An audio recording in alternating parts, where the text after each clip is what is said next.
Oh, hey everybody, how's it going? Got the very first edition of the Josh Lopez Wrestling Podcast here on YouTube, also on iTunes and Stitcher.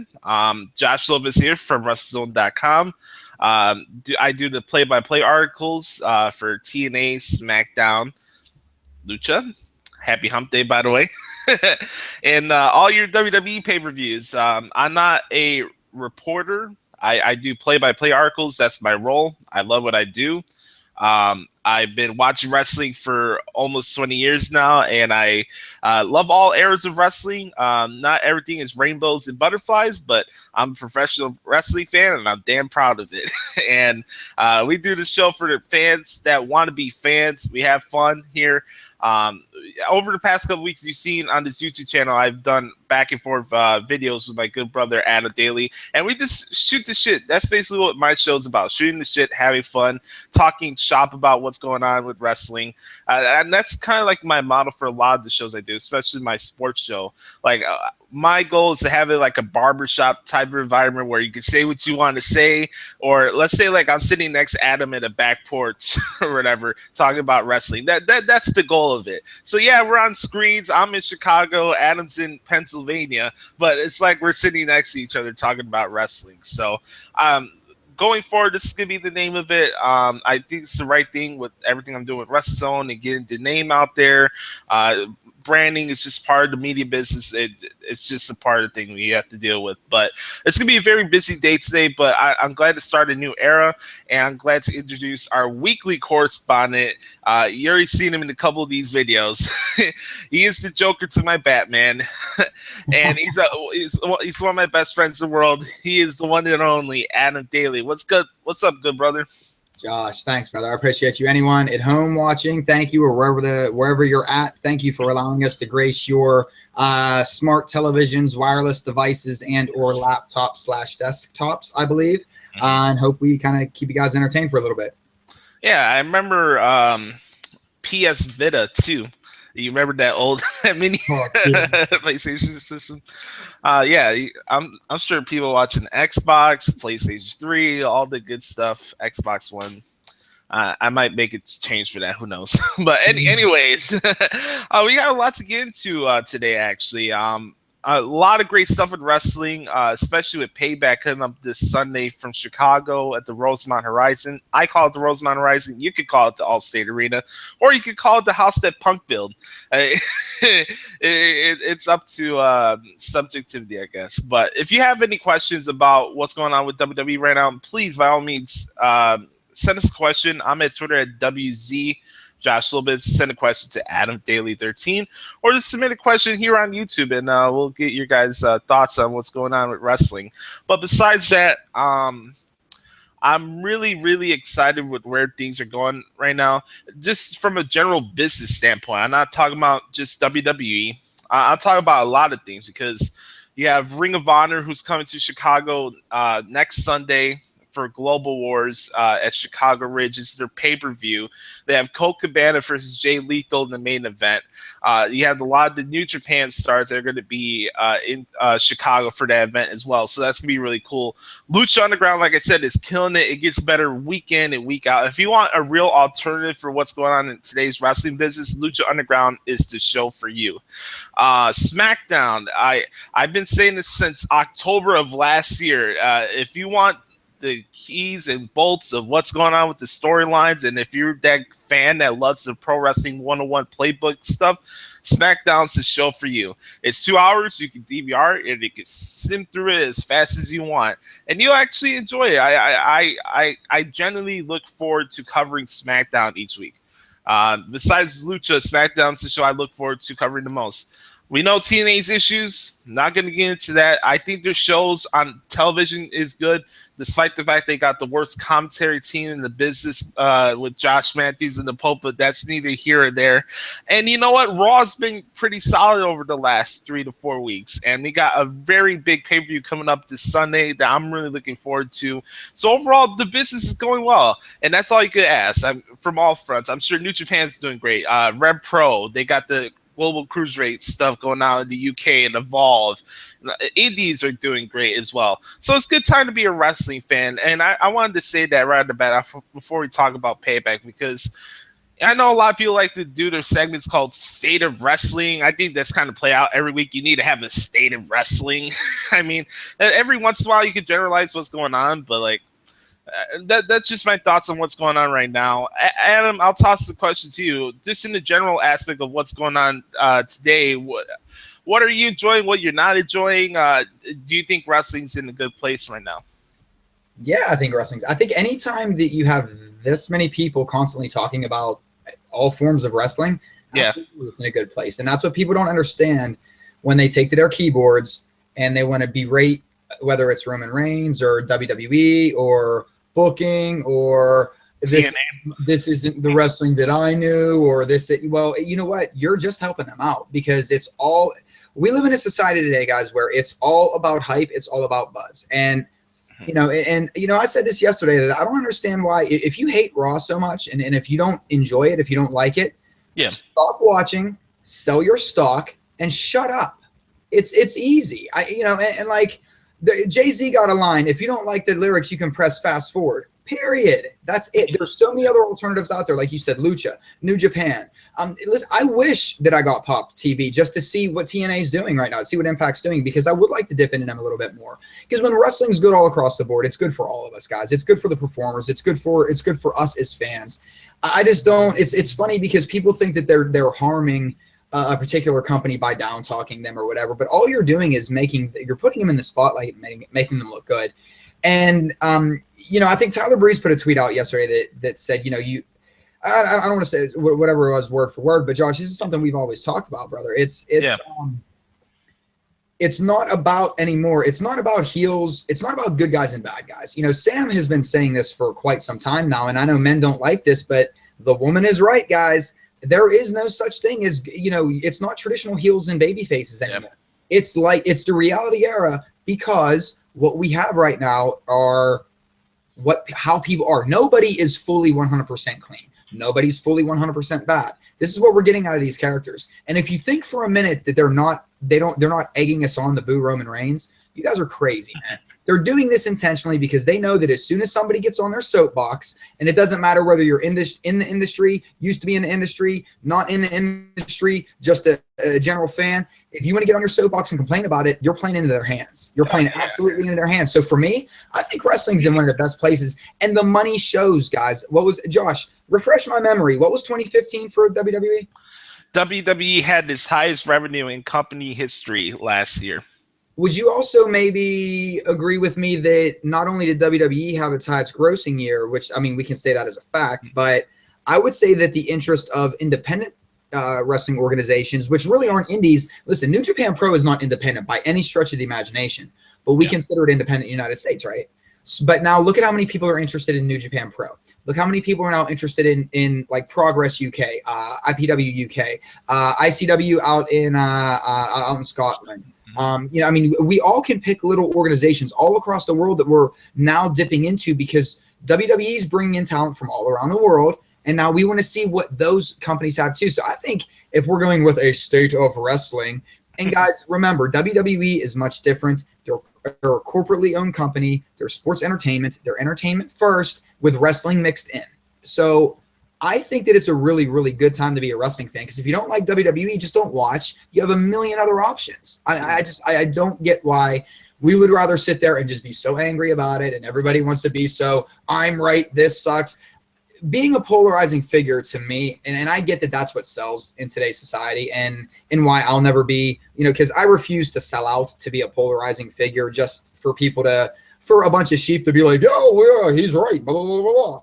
That's not, Josh, you know that, man. I mean, for me, it's always, I like being a nobody that nobody likes, because I can keep it 100, you know what I mean, as we like to say. Yeah, and I like to be the outcast of the wrestling media, because I come from a different generation. Most of all the narrative you hear today comes from fans who were either born from the 1970s or the 1980s. It is what it is. I'm not taking that away from people, but it's a fact. You have one point of view of wrestling of how it should be from back in the day. Back in my day was this. Back in my day was that. I grew up watching wrestling in the late 1990s, going up to the 2000s. Seeing John Cena and Batista, their careers go up is when I was becoming a teenager. So that's my era. And you know what? You guys were spoiled. I'm not going to be afraid to say it. You guys were spoiled. So if we could talk about the crap era of WWE, I guess that's when I was growing up watching wrestling and being a wrestling fan. And you know what? WWE, I studied all the eras from the 70s and 80s, and they're great. I'm not taking anything away. I love what AWA did. I love what WCW was and all that good stuff. But at the same time, I still love today's wrestling. I have different ways of loving today's wrestling than other people, but I don't think, like I said on the beginning of the show, I don't think everything in wrestling is rainbows and butterflies. But fuck, man, like I've seen way worse. And you know what? To your point, WWE is not a professional wrestling company anymore. It hasn't been for almost over a decade already at this point. And it's kind of, it is a soap opera in a way, if you really think about it, because there is no more heel or baby faces. I'm sure I'll get some flack for this, but I used to watch this show a lot with my my nanny who passed away a long time ago. I used to watch General Hospital a lot.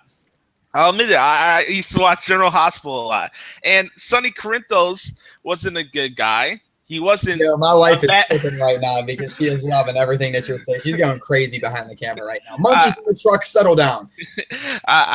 Sonny Corinthos, and I'm sure I'm going to get crap for this after this line. Sonny Corinthos was not a good guy. He was not the bad guy. He was the guy. Okay, so really think about what you're analyzing. Say WWE is not professional wrestling. Professional wrestling is TNA, Lucha Underground, Ring of Honor, and all the good stuff surrounding it. I think kind of the indie or whatever you want to call it is kind of demeaning at this point. Yes, they don't have television deals, but they're still professional wrestling companies. Basically, indies are territories. So when I hear people say, "Oh, there's no more territories," it's bullshit because you could find a local wrestling show near to you.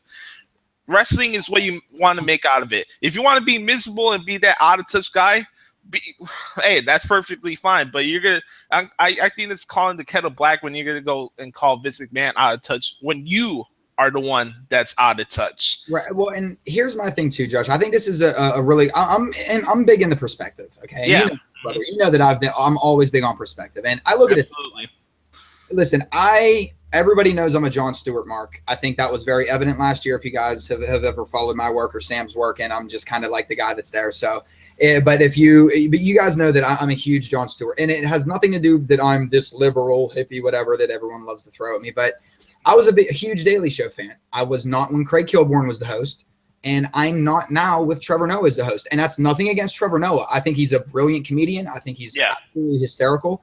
He's just, for me, he doesn't do it for me on the Daily Show. But that doesn't mean I'm going to go online every day and say, Trevor Noah's a bomb. He shouldn't be on this show. I want my Daily Show back. No, I just don't watch. And that's it. I watch John Oliver. I watch Samantha Bee. I watch because I like my news to be funny because it all sucks. It's all agenda driven. So I like to laugh when I listen to it, you know?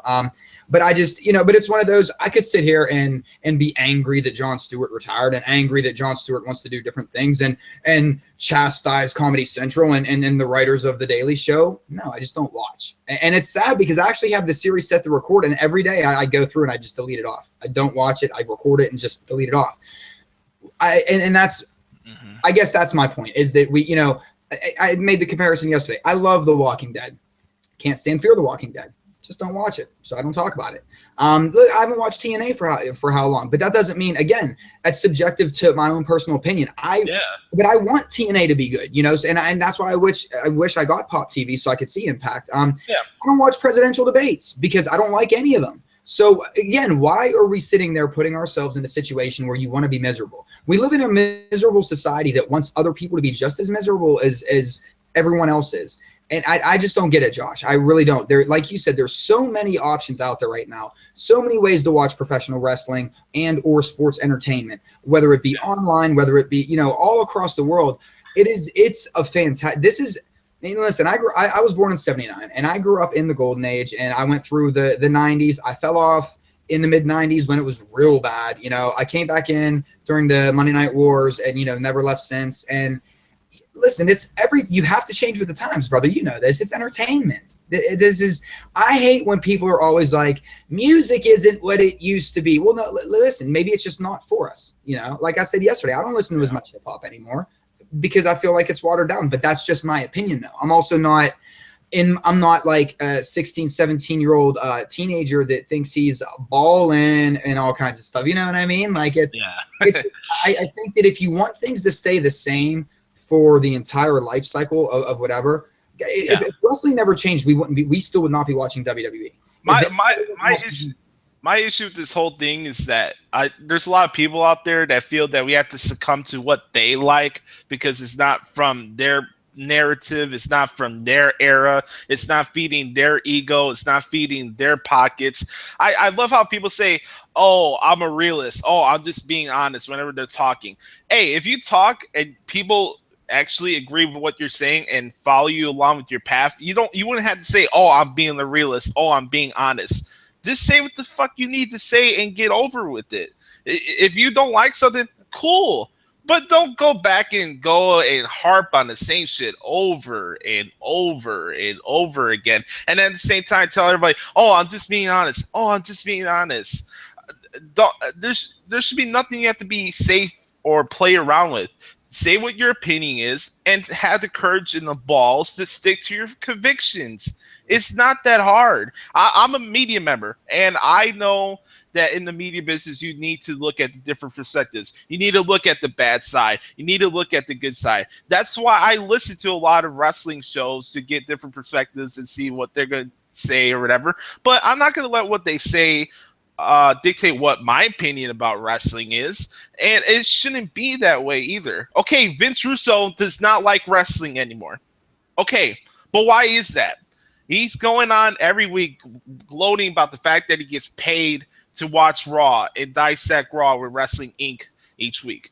I'm not discrediting Vince. Hey, you got to do what you got to do to make money. It is what it is. But what is Vince Russo's natural opinion about wrestling? I really want to know, because sometimes I feel the guy's putting a facade to feed the brand and all this other stuff. I respect Vince Russo. I looked up to him as a mentor and a guy that I wanted to be a writer in wrestling. But there's a lot of times a guy just puts on an act just for the sake of feeding Wrestling Inc.'s narrative to be the anti of everything that goes on in wrestling. Because, oh, we don't have the same ratings as 1999. Okay, we don't have the ratings as 1999 anymore, but hey, WWE's making more money right now than they did in 1999. So what's the problem here? Josh, here's the thing, though, with ratings. Listen, we're never going to have the ratings that we did before, because back in 1996, 1997, even if you taped it on VHS, chances are your TV was on that channel so that you could tape it. So if you had a Nielsen box, they're getting that rating. Number two, again, DVR isn't like it was now, so you had to be home to watch it live. Raw was getting the ratings it was because they didn't replay it. WCW could replay it right afterwards. People forget. WCW was on a block from 8 to 11, then from 11 to 2. So you could watch Raw from 9 to 11, and then you could turn on TBS and watch WCW from 11 to 2 if you wanted to. Yeah. But back then also, we only had 50, 60 some channels. Now we have hundreds upon hundreds upon hundreds of channels, plus Hulu, Netflix, anything that's on demand. Or even better yet, people just aren't sitting in front of a television as much as they used to be, which is good. Thank you, because television basically corrupts us anyway.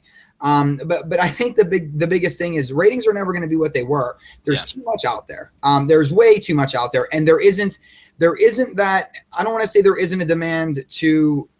There isn't a feeling of I have to catch it now, because we know we don't have to catch it now, because I have it taped so that if I want to watch something else first. If I want to watch Gotham with my daughter first, so that we can all sit around, we can watch Gotham, fast forward, get through the commercials. Okay, cool. So we wait till 9 to watch Gotham, get through the commercials, put our daughter to bed, and then we watch Raw, fast forward through commercials. So again, sometimes I don't finish up Raw till like 1, 2 in the morning, and doesn't make me any less of a fan. I don't know if it counts towards a Nielsen rating. I don't know what happens here or there or whatever. So it's just a different era. I think it's a very it's a moot point to try and compare ratings from the 90s till now, only because when you have 4 to 5 times as many television stations out there, not saying good stations, guys. I'm not saying that there's a lot of good stations out there, but I'm saying that we do have a ton more options. And yes, that means, okay, maybe they're preferring, but in the 90s, if we had these 200 plus channels, what ratings would they have really been getting? So again, there's subjectivity to everything. And I think that we like to always hang on to the past because we always look at whatever our favorite time was, Yeah. To me, the era of the 90s will always go down. I don't want to say is the greatest time in rock. Probably the 70s to me was the greatest time in rock and roll. But in the 90s, some of my favorite bands came out in the late 80s, early 90s. But that's my personal opinion. And that's all it is, guys. It's opinions. But we go in, and Josh, you hit it on the head. We go in, and we might watch Raw and be like, it wasn't too bad. Then we go online, and our favorite on-air personality either loved it or hated it. So now going from, it was a decent show, you go from, it was the greatest thing ever, or that was absolute shit. I mean, it's like we can't just be, it was cool, I had fun watching it, and just move on with our day. We have to be so polarizing because that's what sells. That's what's poisoning our country. That's what is poisoning the world, because everybody has to be on one side or another. There can't just be hey, listen, it was cool, I like this segment, I didn't like this segment, I like this segment. Okay, now I can move on with the rest of my day. I guess I'm Switzerland of the wrestling media. I guess I guess I'm Cesaro. I'll come out. I actually do have a black suit, so I guess I could pull out the shades and do the Bond gimmick. I guess it could work out. You know what? I feel like as a media member, I think we're doing the fans a discredit by not actually revealing all the numbers, because look at. And I don't like using this point because I know it's come off braggadocious or whatever, but I did go to a media school. I know behind the scenes of the entertainment business, and I know how ratings work. And if we're going by a Nielsen, you're not doing the reporting the right way. You're not. Nielsen has been so off-skewed and played out as a metric system for today's television. It's absolute bullshit. I have downloaded graphs of how Nielsen gets their ratings wrong. We're not counting what the DVR numbers. You're not counting how many people watch the show on Hulu. Hell, look at the number of views they're on YouTube. I know people that just watch Raw from what you see on the YouTube clips. Hey, I'm not going to begrudge them and say they're not a real fan because they don't watch it live or they don't watch the whole thing. Hey, you got to do what you got to do to get your wrestling fix. It's kind of like music in a way. You got to find a way to listen. I'm not going to sit through a whole album in one sitting. I could listen to one song one day. I could listen to 3 the next day when I'm working out or something like that. You got to do what you got to do to get your fix. But if you're going to go off the Nielsen and report that that's real news and that Raw's number is only that, you're doing yourself a disservice, because Stephanie McMahon said in an investor call 3 weeks ago before WrestleMania that 8 million viewers watch WWE throughout the week, and that's just for Raw. That's just for Raw. And you know what, Josh? I think another thing too is it's almost like the music industry. Artists don't make money off of album sales. I mean, they do, but it's pennies. They make it off of touring. So okay, let's now again go into another form of entertainment, professional wrestling.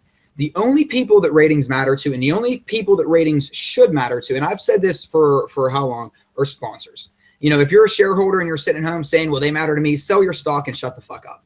I mean, if you're exactly, and I don't mean to come off as being brash, but if that's what you're going to hang on to every week and you think it's doom and gloom, sell your stock like any other smart shareholder would do. But you're not going to, because the stock keeps going up, right? Am I right or am I wrong with the stock? I don't know how. I don't like Wall Street, so I stay out of that business because I think But if you really wanted to send a message to WWE, but getting back to the music thing. That's why bands tour as much as they do. That's why WWE tours as much as they do. That's why you sell merchandise. That's why there's a bigger picture. The only people that ratings should matter to, and the only people ratings do matter to, are corporate sponsors that dump money into the USA Network and dump money into WWE. And what we don't realize, guys, is they're also going to see, and Josh, again, you said it's still the highest rated cable show on Monday nights. So regardless, that means ratings are down all across the board because people simply, it's not convenient to watch live TV anymore. It's not a necessity anymore. No, absolutely not. So I just don't see why as fans and I'm not in media, but I like to pretend to play one on the computer. And but it shouldn't matter to any of us. It should not matter to any. It shouldn't even be a talking point. It should not be a talking point because I don't. Again, we're not corporate sponsors, so why the fuck do we care? Yeah, we're not stockholders either, and we don't have an actual say that's going to change anything. I could get on my soapbox and say every single thing that's wrong with today's wrestling, but I would be wasting my breath and my lungs because nothing's going to change after that. It's not. It's not perfect, and we know that, John. Yeah, absolutely. It's not perfect. But at the same time, everybody wants everything to be better than the last. It always got to be better than the last. You know, this movie has to be better than the one before, or else you go in and go, oh, it sucked. Like, people don't like the new X-Men cast. I like the new X-Men cast a hell of a lot better than I like the original X-Men cast. Same here. That's my personal opinion. I'm not saying I'm right, but that's my personal opinion. Yeah. So, you know, and I wouldn't have watched because I was that stubborn asshole that was like, these people suck.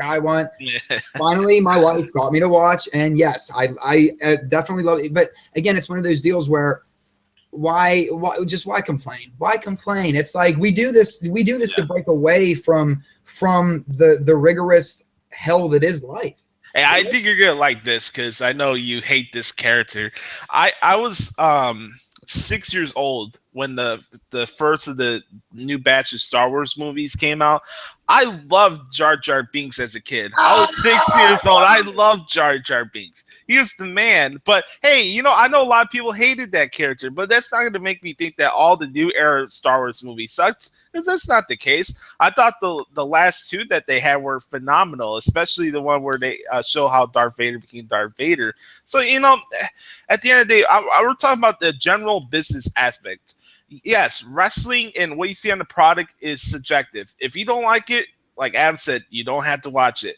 But if you're going to go out of your way and say, oh, I'm the biggest New Japan fan in the world, but at the same time, you're going to take cheap pot shots at WWE because they're not doing what New Japan's doing, you're really showing how much of a jaded and insecure human being and fan you are. Because if you're that big on New Japan, why would you have to make a post about the WWE when you're the one that says you don't give a shit about it? That's my point of view.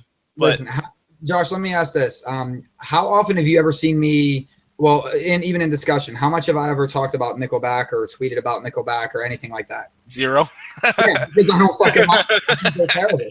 But a lot of people do. They sell whatever. It's cool. So, but they're just not for me. But I'm not going to take time out of my day to try and influence people how bad Nickelback is. And I don't. What's the payoff? Ultimately, what's the payoff in the negativity? Because this is what's wrong with this country, guys. Because nobody compromises. Nobody can just say, hey, you know what? It was cool. It either has to be the worst thing ever or it has to be the greatest thing ever. We can't just take it for what it is. And at the end of the day, it's funny because it really, with all of us, it's trivial. It's so trivial because we're getting worked up over something that's such a trivial part of our life. There's, you know, I mean, I talked about something, you know, that I'll talk about tonight when we do our show later on tonight. But, you know, when you look at the grand scheme of things, trust me, the state of WWE is not affecting my life one way or the other. No. I'm doing what they're doing because I'm taking a step back and I just like to be entertained. Period. Yeah. It's I don't know. We just don't have the time to bog our life decisions off of what wrestling is. Wrestling is an escape and it's a hobby and entertainment part for our lives. I'm in the position where I get paid to cover the thing, and I'll be honest with this, and I don't care if you agree or disagree with me on this point, guys, but I'm literally, when it comes to like reporting and actual news, when it's not propaganda and bullshit rumors, I'm literally the only journalist that's still out there in wrestling today. I am. And it's odd in a way because I'm just doing play-by-play articles, but I'm not saying anything that's not true. I'm not going to be copying pasting for another website for their news hit that they got. I'm not going to be, I heard from my sources. Hey, I got my sources. Sources tell me this. Sources told me that. I'm doing the play-by-play articles, and the play-by-play articles are getting more views than these meaningless, nonsensical copy and paste entitled bastards. And here's the thing. And I've been waiting to say that for a long time, and I'm sure I'll get some flack for it, but I really don't care because I actually take pride in what I do in my work, and I want to do it the right way. So if that offends you, I'm sorry that I'm actually taking the time to actually study this business the right way while you're just feeding off whatever somebody else says on somebody else's website. I'm sorry. And you know what, Josh, I'm going to tie something into what we're saying right now. And just because, obviously you guys know that I take more of the comedy side of it, just because I listen, I love sports entertainment, professional wrestling, however you want to label it. But it's also fun to, again, like I was talking about Jon Stewart, it's fun to just have fun with things too. Absolutely. Listen, shout out to Justin J Hill, JH. He tweeted at us. He wanted to know what are our top 5 heels that get the most heat in WWE right now. Here, listen, real quick, Josh. Here's how I'm going to tie it in. And this isn't my real answer. We'll get to a real answer later on. But here's what I'd say: Stephanie, Triple H, Kevin Dunn, Vince McMahon, and Shane McMahon. Why? Because they know how to manipulate us. If you think for a minute that like these you booing Roman Reigns, you're not playing into their hands, guys. If you think you're being this, I'm showing them, guys, they want you to boo Roman Reigns at this point. You're playing right into their hands. So look at that USA Network ad, and that gets all your answers right there. So that's just me. But yeah, so if I'm talking top 5 heel, and granted, Justin, I'm pulling that out just as a, but we'll talk about that later. But Justin, thank you, brother, for the tweet. I just wanted to kind of make a joke out of that. But I think that I think what they're doing right now is smart, Josh. Listen, and I keep saying it, controversy creates cash. So it doesn't matter if as long as they have people talking, as long as there's a buzz, negative or positive. That's the way today's media works. Look at Donald Trump. He's the most polarizing individual probably in this country today. And there's a lot of reasons why. And I am very just whatever about the dude. I don't care one way or the other. But let's look at it. You either totally love the dude or totally hate the dude. And nobody will give you a real reason why. It's just I hate him or I love him, and that's it. Yeah. But it works. And it's I sent you a quote from Joker yesterday while we were talking on Facebook yesterday, and it goes back to this wrestling stuff, like especially with Roman Reigns. It goes like this: have you ever danced with the devil in pale moonlight? I posed that question out to you guys, and I always ask that of all my prayer. Think about that, guys.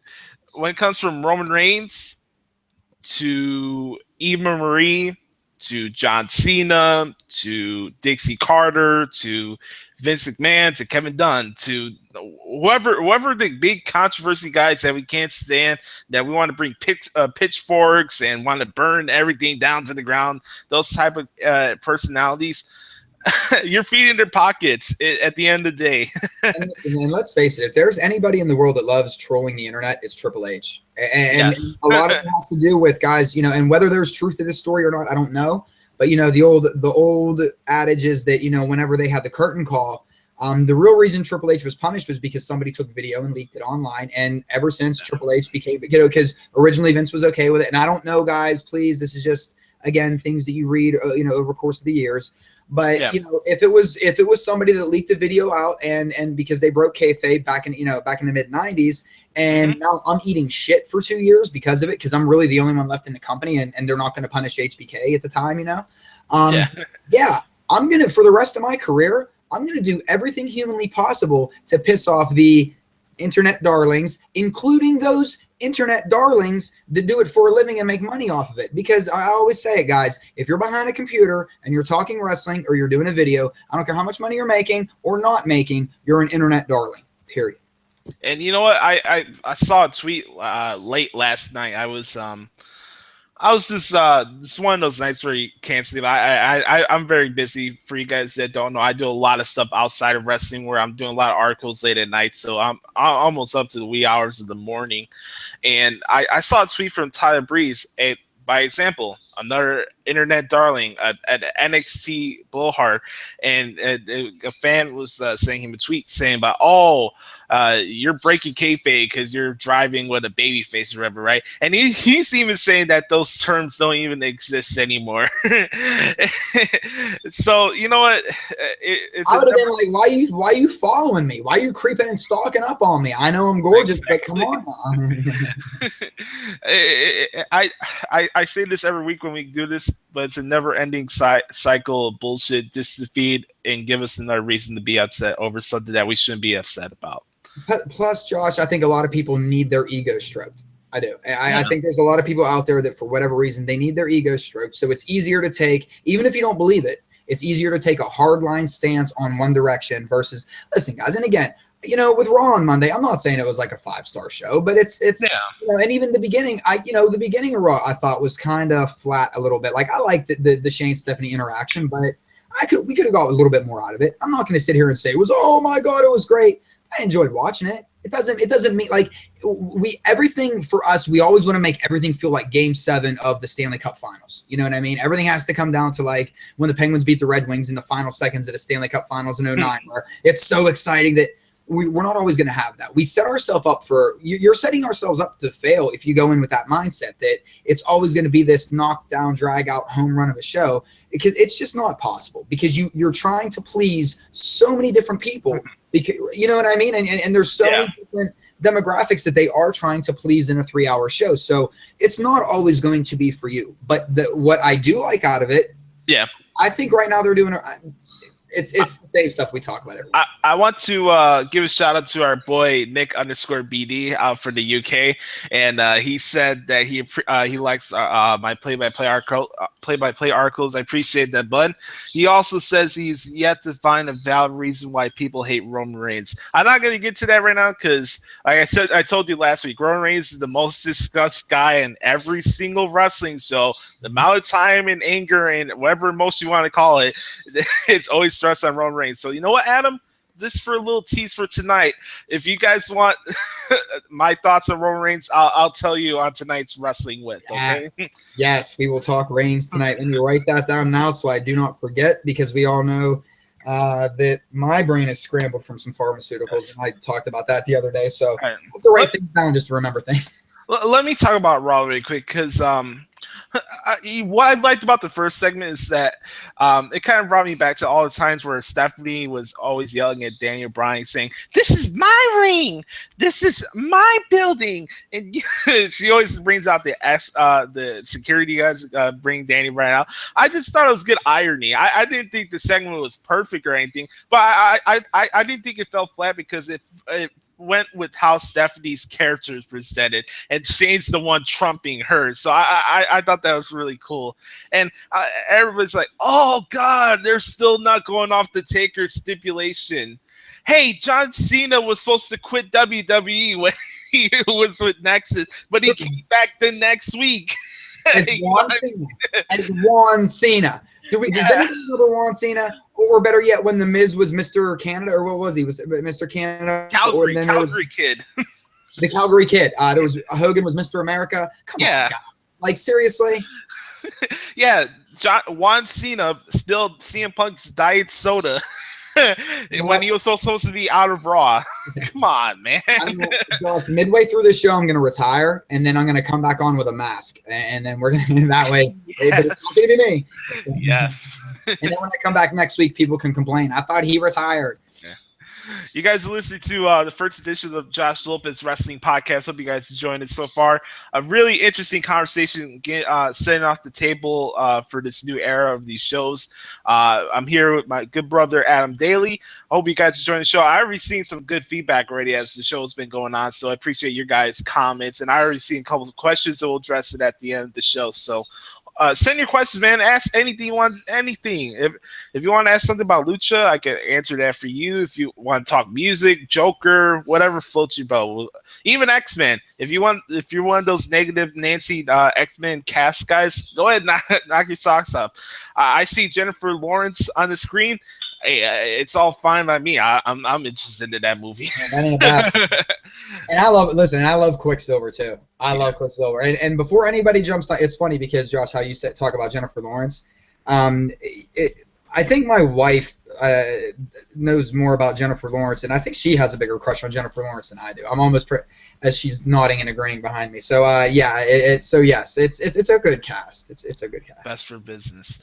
Let's talk about going back to Raw this past Monday night, and I really thought Michael Cole and JBL really exemplified of how bad wrestling commentary can be.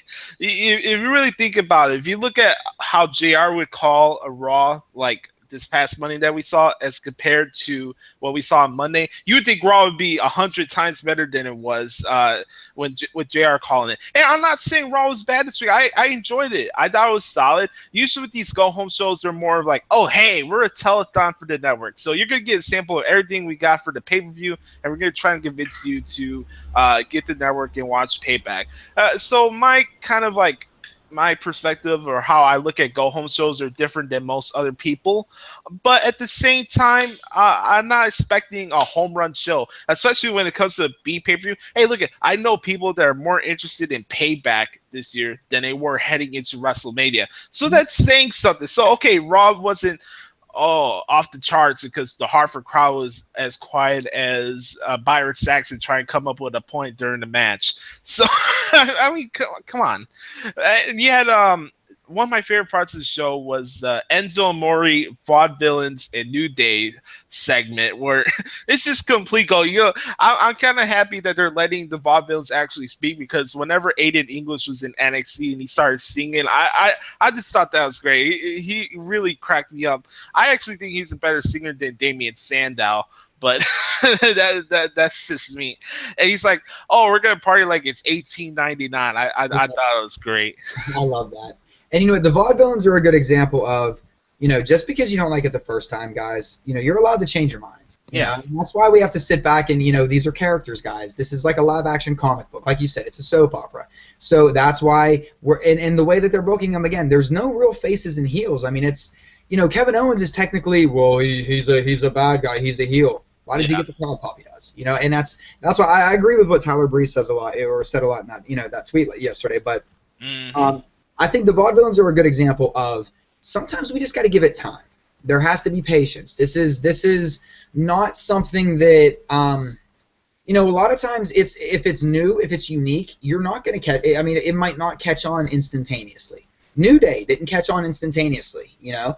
Look how, you know, it took them a little bit of time to really grab. But look at where they are now, Josh. You know, yeah, I don't know what's in store for the Vaudevillains. I really don't. But I think that Monday and you know, SmackDown last week and Monday night on Raw showed that they do belong on the main roster. Oh, yes, they do. On Raw and SmackDown. And I think that I think on Monday that was one of the best promos that they've cut, maybe in their WWE career, including NXT, obviously, because that's the same umbrella. So yeah, give them time, and it's one of those that, but we're not patient enough. But this, again, guys, it's you're allowed to change your opinion too. You know what I mean? You can like somebody, then not like them, or not like them, then like them. But just let things breathe every once in a while. You know. I really thought that was a really good segment, and it really got people intrigued for the number one contenders match for Sunday in Chicago. And I think both of those teams are going to get a great reception, and it's great for their stock going forward, especially since they came up from NXT. So I'm really looking forward to see what they do. I just thought it was funny where Xavier Woods just trolling at the end, saying it won't matter because it still be the W.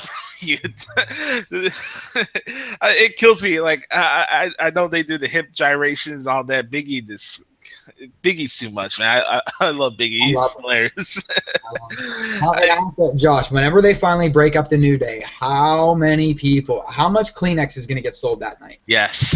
You know, that's the thing. Guys, if you're into the whole shareholder thing, buy stock in Kleenex when it's about time for New Day to break up, because people are going to be, including myself, are going to probably be very upset. There's going to be more people having Kleenexes and males watching Sarah Bernhardt movies when the New Day breaks up.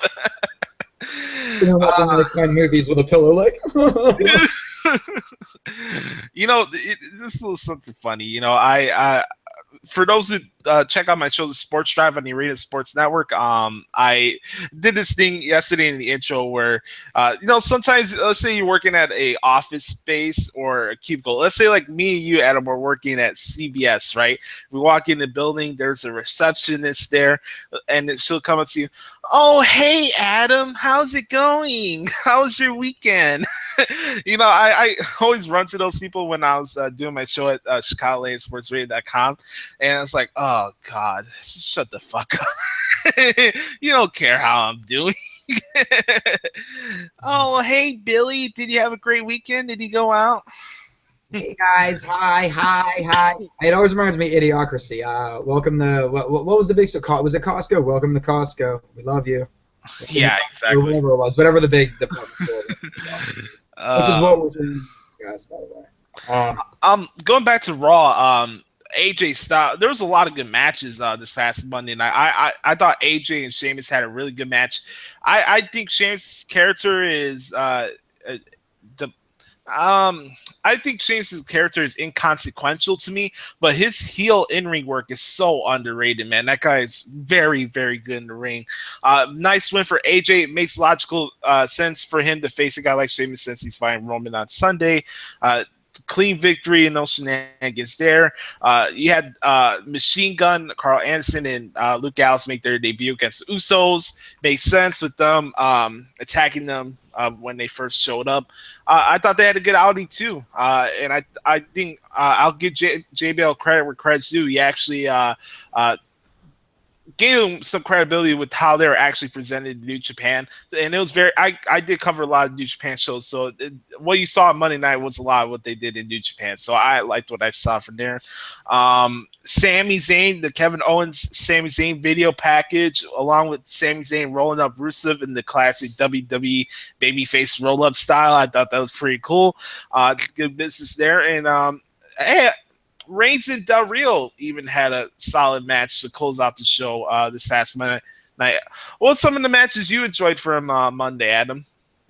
I enjoyed Chris Jericho being the greatest human being alive. We got to hold on to that, though. We'll talk about that in a little bit. You know what, man? It was by the time I got to Raw, it was very, very, very late as far as that goes. I don't think I finished Raw till like maybe 3 a.m. So some of the matches I fast forward through, and guys, again, and I've always said this, the reason why I fast forward through some of the matches on like Raws and SmackDowns and stuff like that is because I don't need to see the same guys wrestling each other every single week. I feel like it dilutes down a little bit. So, I typically, especially if it goes past a commercial break, I'll skip past I'll watch the end. I'll skip past the first part of the match, skip past, to the second point. I'm more of leading up to a pay-per-view. I want the storylines. I want the promos. I am that guy that likes the storytelling aspect of it. I like and so for me, I think the high points of Raw were The Miz, Chris Jericho. Miz and Maurice are just absolutely fantastic right now. Crowd response to Roman Reigns. I'm sorry, I get a kick out of it. I don't like Roman Reigns, guys, but it's funny that everybody typecasts me as this like Roman Reigns mark. That like, no, I don't. Roman Reigns, yes, he does bore me, but what doesn't bore me is the crowd response. So I'm always entertained during his matches. It's I don't know, Josh. It drove me nuts, I guess, in a way because I think Raw was good, but once again, you go the next day and everybody has to be so negative about it. It just instantly for me just kind of took all the wind out of my sails of just enjoying basically another decent show, But as far as Raw goes, I was looking at the promos because I wanted to buy into the matches a little bit more. One of the things I talked about on the warm-up show I did was I wanted to see Jericho and Ambrose really go at it verbally for a little bit, and they did. Yeah, that's something I wanted to see. And I think that at the 10 o'clock spot shows how much they're investing in Ambrose and Jericho's feud right now. I don't know. I mean, for me, I'm a promo guy, and that's the Bobby Heenan. That's when Bobby Heenan made me fall in love with wrestling, man. That's Bobby Heenan was the greatest performer of all time, hands down. Period. Yeah. I mean, and that's my personal opinion, guys. But when that made me fall in love with wrestling, I'm always going to look for promos first, and then I want to see now pay-per-views are where I really care about the matches. That's to me where matches matter. I don't think matches on Raw, unless the title's on the line, they really don't matter to me. I think they're warm-up matches, they're exhibitions for what is going to happen on Sunday, like the NFL. It's almost like you're practicing in pads all week long, and then you have your game on Sunday. So. Yeah. I see what you're coming from. My point was the fact that a lot of those matches were first-time matches, a lot of them, and I agree with you. I'm more of the storyline talking than just if it's great match, that means Raw is great or whatever. It's the greatest thing on ever. But like for me, I liked how Raw was because they tied in everything with the pay-per-view in the right way. Whether it's from the backstage segments, where to Miz and Cesaro's in-ring promo, which I thought was gold again. Miz doing the Al Pacino, that was great. And then Cesaro saying that, "Oh, Miz, you belong in the movie Jackass." I thought that was a good line too. Now, let me ask a question now. Okay. And I know this is where this is where people are gonna. This is just keeping it 100. I don't think Cesaro is there on the mic, and that's a personal opinion, guys. And now I love Cesaro. I loved him back in the Ring of Honor days. I followed him for years and years and years. I just think that his mic work needs polished up a little bit. I think he might. I do see where there's maybe that problem with connecting with the crowd a little bit, but that's not. I don't think that that's as big of a problem as people make it out to be, because he has an enormous amount of momentum behind him. I think Miz is doing a fantastic job helping him get over. And I don't know, Josh. Like, what do you think about that? I think Cesaro has his moments, but I agree. I don't think he's Chris Jericho or anybody else on the roster when it comes to the mic. It's a good thing that he has the fans behind him, because if he came out to Crickets and he wasn't that good in the promo, you'd probably see him on Superstars, or you'll see him where Jack Swagger is. I'm sorry to say that for you Cesaro fans, but if that was the case, then you would see where Jack Swagger is on Superstars in main event. You'll see Cesaro there. So he has the fans behind him, and I'll give him that. I think the Bond thing is cool. It gives some Cesaro has an indirect charisma that I like about him. Whether it's from the ring, getting people excited when he does the swing or whatever. That's his personality. You're gonna have those performances every once in a while where they're not gonna blow you away in the mic, but what their storytelling is in the ring. So that's my thoughts on Cesaro. But Miz has a presence about him. Oh, yeah, absolutely. There's a presence about him that and he looks like a professional wrestler. He looks like somebody that you would not want to step, as he said one day. What did he say? Step within those four ropes. Yes. Yeah. Never let it go. It's live TV, man. Like, and we're so hypercritical. How many times does everybody mess up when they're doing something live? Yeah, man. If I had to listen back to my old radio shows when I first started the pro wrestling experience, I have evolved over the time. I mean, you're not going to have a perfect anything. It's just the way it is. I think Miz is really getting into his own as a performer right now. I think this is probably the best work he's done in his career. And I know people were outraged. I think people were more outraged with Miz main eventing WrestleMania as opposed to Roman Reigns, the whole thing. Because honestly, Adam, I was out of the loop. I was out of the bubble, the hardcore, oh, this has happened, that type of thing. I was just getting back to wrestling. So I don't know how much anger was towards the Miz at that time when he was going after John Cena for the world title. So I love what he's doing right now. So either way, he's come a long way in a positive direction from that, especially in the ring as well. If you guys saw SmackDown last week with the segment he had with AJ Styles, it was really, really good. He's really good, and you know what? I give him credit, man. He had my teenage crush as his wife. So congratulations, Miz. You won. Yeah. Miz is winning. Let's just keep it on. Let's be real with ourselves. Miz is winning in life. But you know what? I want to tie something in too, because again, with somebody getting on Tyler Breeze about, oh, you got in a car with a baby face when you were driving away. Okay, so tell me how that's a bad thing, or why it even matters, when you can go on a WWE network and watch WWE Ride Along, and The Miz and Dolph Ziggler, heel, babyface, are riding from city to city one another, and you're getting to see just their true personalities. Guys, kayfabe is dead. It's dead. It's dead. Been dead. And kayfabe in some direction is insulting to people's intelligence. It's not dead to little kids, because they're not in front of a computer reading all the bullshit that we put out there. You know what I mean? But really, but when it comes down to it, why would you want your company to still try to put on this facade that it's so... Yeah, it's mini-skewed. Yeah. Have fun, damn it. Yes. Let's get into Jericho and Ambrose, because, ladies and gentlemen, if you don't really take the time to see and digest what's really going on with Chris Jericho's promo work, you are missing out on what it is to be a real heel in today's society. And as for wrestlers, as for people that want to be wrestlers, this even could go for heel managers if you want to be a heel manager. Chris Jericho is having the best heel promos in today's wrestling. And you know what? Yeah, maybe some of his views when he came back as a babyface wasn't the greatest thing on earth, but Jericho proves, and it shows why WWE brings Chris Jericho back. His heel promo stuff is gold. The guy cracks me up too much, man. Adam, I know you're a Jericho mark. You got this shirt. You love the guy. He's one of your favorite wrestlers. This let the fans know, because we were talking about this even before the show started. This has been something we were setting up for the last couple of days. Chris Jericho deserves an apology for the wrestling media and the fans of how this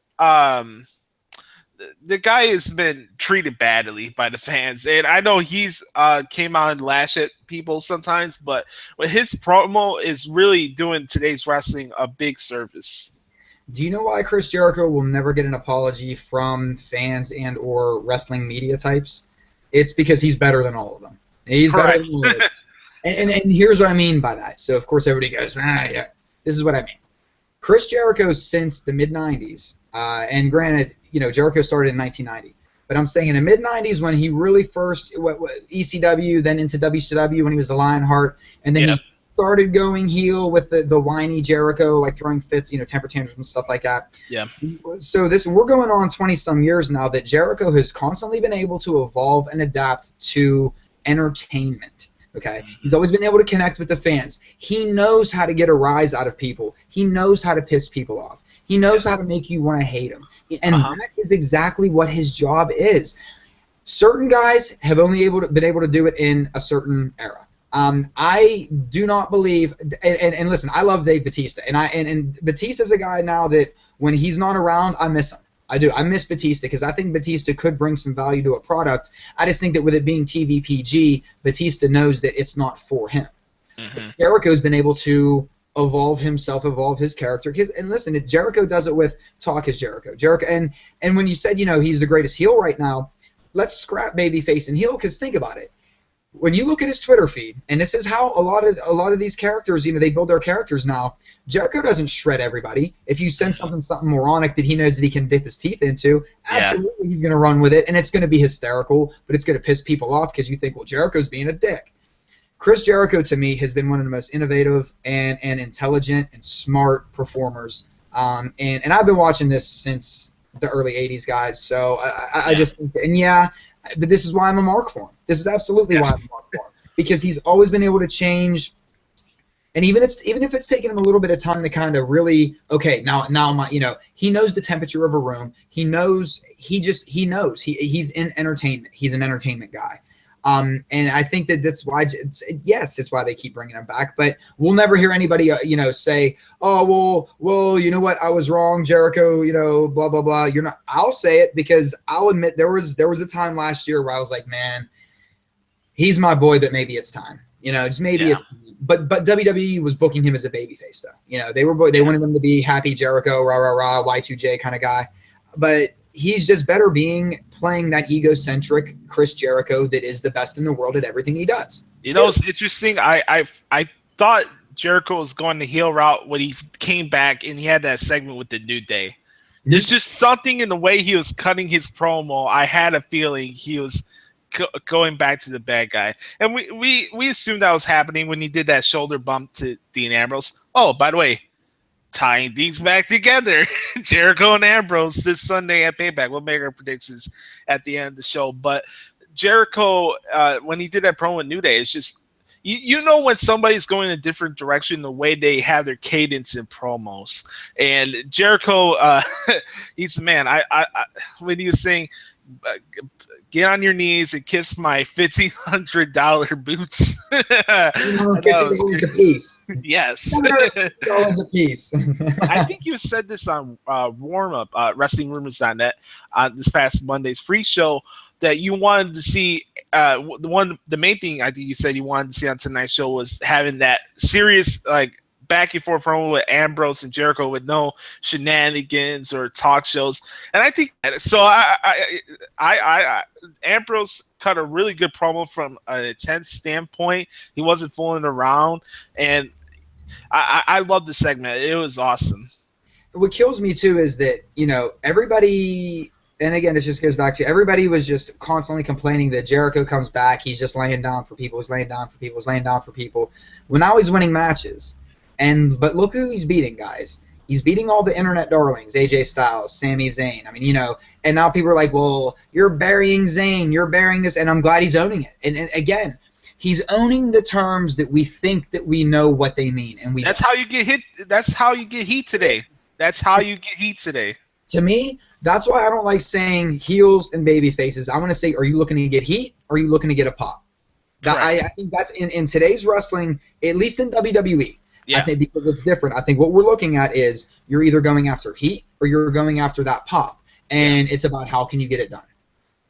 Oh yeah, absolutely. I mean, this is an age-old question of how you present wrestling in today's society, and I really think when it comes to those sheep that goes by this imaginary playbook and key terms and all this stuff, use it against them. It's that simple. Listen, you know what I loved about Triple H's authority and how he evolved when the authority came together in 2013 was the fact that he was using those terms against the fans. And I remember this promo, he's like, oh, me and my friend Mark, we're not going to watch the show because we didn't get what we want. And you know what, and it's funny because it frustrates people too. Yes. But that's their whole point is to pull emotion out of us, guys. Yeah. It is. It's to pull emotion. So when you say, you know, when you see somebody else, another talking personality or whoever, if they're getting this fired up about it, you're playing into WWE's hands. You know, and if you're a fan that has no connections to the business whatsoever or anything like that, if you're getting this upset about it, you're playing into their hands. And again, and I keep going back to it, that if you're a fan that's never been in the business, but you own stock and you want to complain, put your money where your mouth is. Sell your stock. Quit watching. You won't, though, because you know that stock is worth something. You know that their business model is on the rise. You know that they're making more money, and you're not going to give that so... Yeah, the stock shouldn't be that bad of a problem when they had the highest revenue in the company's history last year. So get on your high horse, complain what you need to complain about, but still... feed in their pockets. It's really sad. But I want to move on from Raw. Like I said, I thought it was solid. I enjoyed the show. I didn't think it was bad. I didn't think it was all-time great Raw or the best show of the year. But it served the purpose it needed to do to get you interested in the Payback. So overall, that's my thoughts on the show. How about you, Adam? Yeah, I didn't see anything, wrong with the show. Is there segments that could have been, better, in my opinion? Yeah, absolutely. But again, that's just my opinion. Guys, we're not in the writing room. We don't know what they want to do. You don't want to give people too much too quick, and that's, I've always said that. So we don't know what is happening. Well, I guess if you were at SmackDown tapings, you know what happens on SmackDown. But we don't know what's happening on SmackDown yet. We don't know what is happening at Payback yet, but they do. We don't know what's going to happen at Extreme Rules, but they know what they want to happen at Extreme Rules. We think that they go by, and don't get me wrong, I do think that there's always ideas on a table where they can make last-minute switches if they want to here and there. But for the most part, they already know what they want for SummerSlam. I mean, they already have it on the board.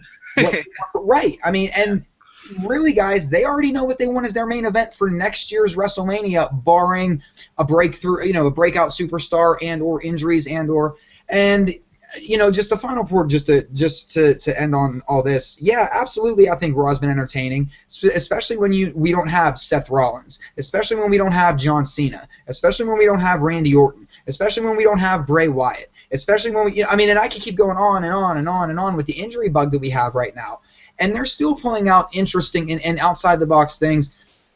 Is it 100% gold? No, but nothing is 100% gold. Period. It's just we're not gonna have that anymore. I was watching a lot of these Attitude Era Raws, and not a lot of those shows were gold. I'll say that. I'll say that. I'm not afraid to say it. I mean, if you really think about wrestling, especially with television, I give credit where credit's due. It's not easy writing a television show each week. It's not easy coming up with radio shows every single week and trying to come up with different concepts and different ways to present things and all that. It's just part of entertainment. So from that standpoint, I appreciate what they tried to do. And you know what? Attitude Era had a lot of good singular moments or singular segments that pop out to you guys' eyes that you'll never forget. Maybe you don't have that as much these days, but like a construction project or like you're trying to build a house or you're trying to build a plan for something.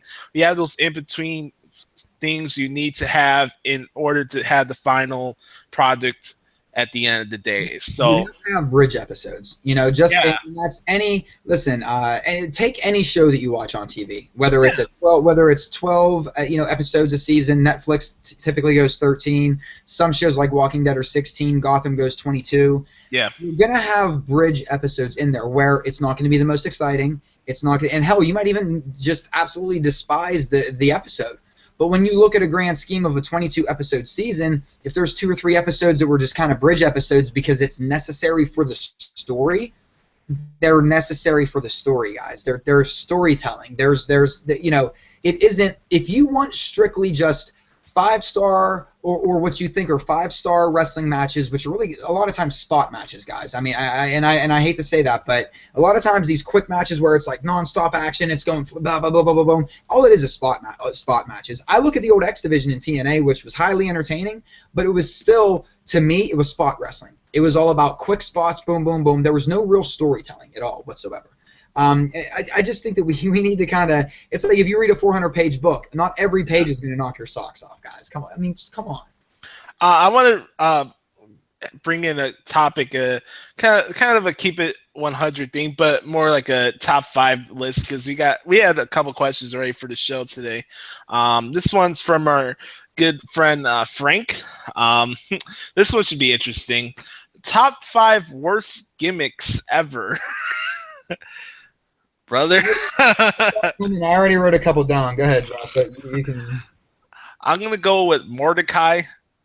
I'm gonna toss some names out there. Mordecai is out there for me. Simon Dean. I'm sorry. Nova. I'm sorry. I couldn't do it. The Nutrisystem thing. No, I can't do it. By the way, I'm going to give my thoughts about Chyna in a couple of minutes because I haven't had a chance to share my thoughts on her passing. I'm not going to go about where she should be in Hall of Fame or how things should have been changed. That is irrelevant. We can't change what the past is. I just want to embrace how great a performer she was and what a great influence she was for the business at the end of the day.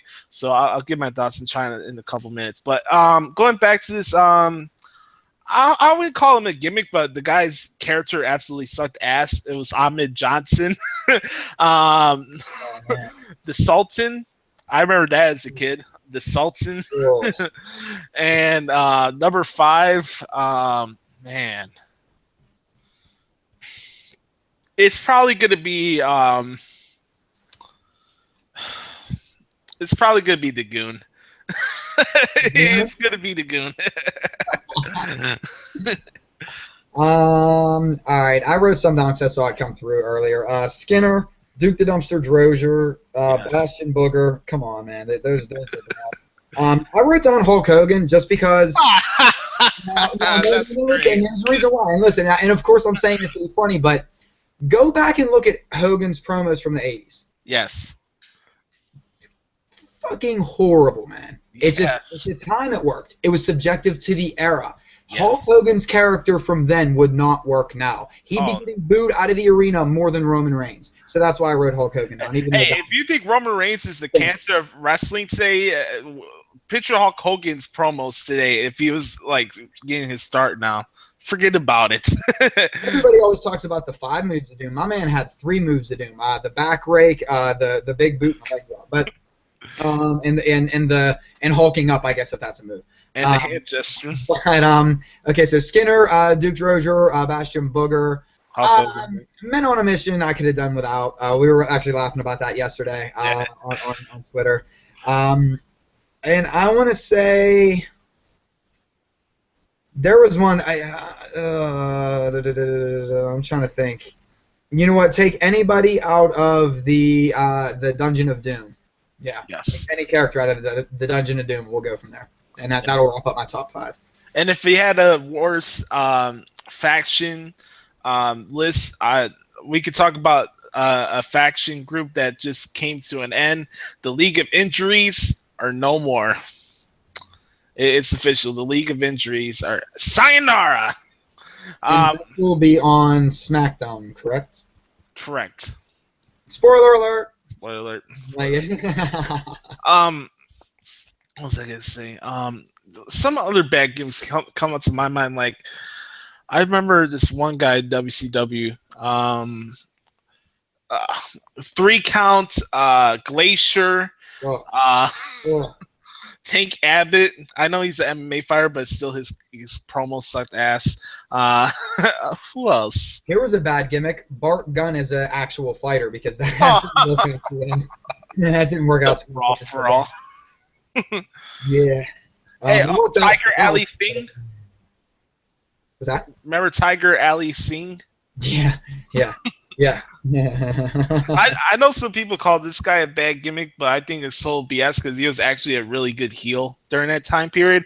I thought Muhammad Hassan was the man. You really want me? I was growing up as a kid. You really want me to go get his action figure, don't you? That's what you're going to do to me right here. Is you want me Yes. to go get his action figure? Hassan was great, guys. It's just he was too real. It was too real. People were too sensitive.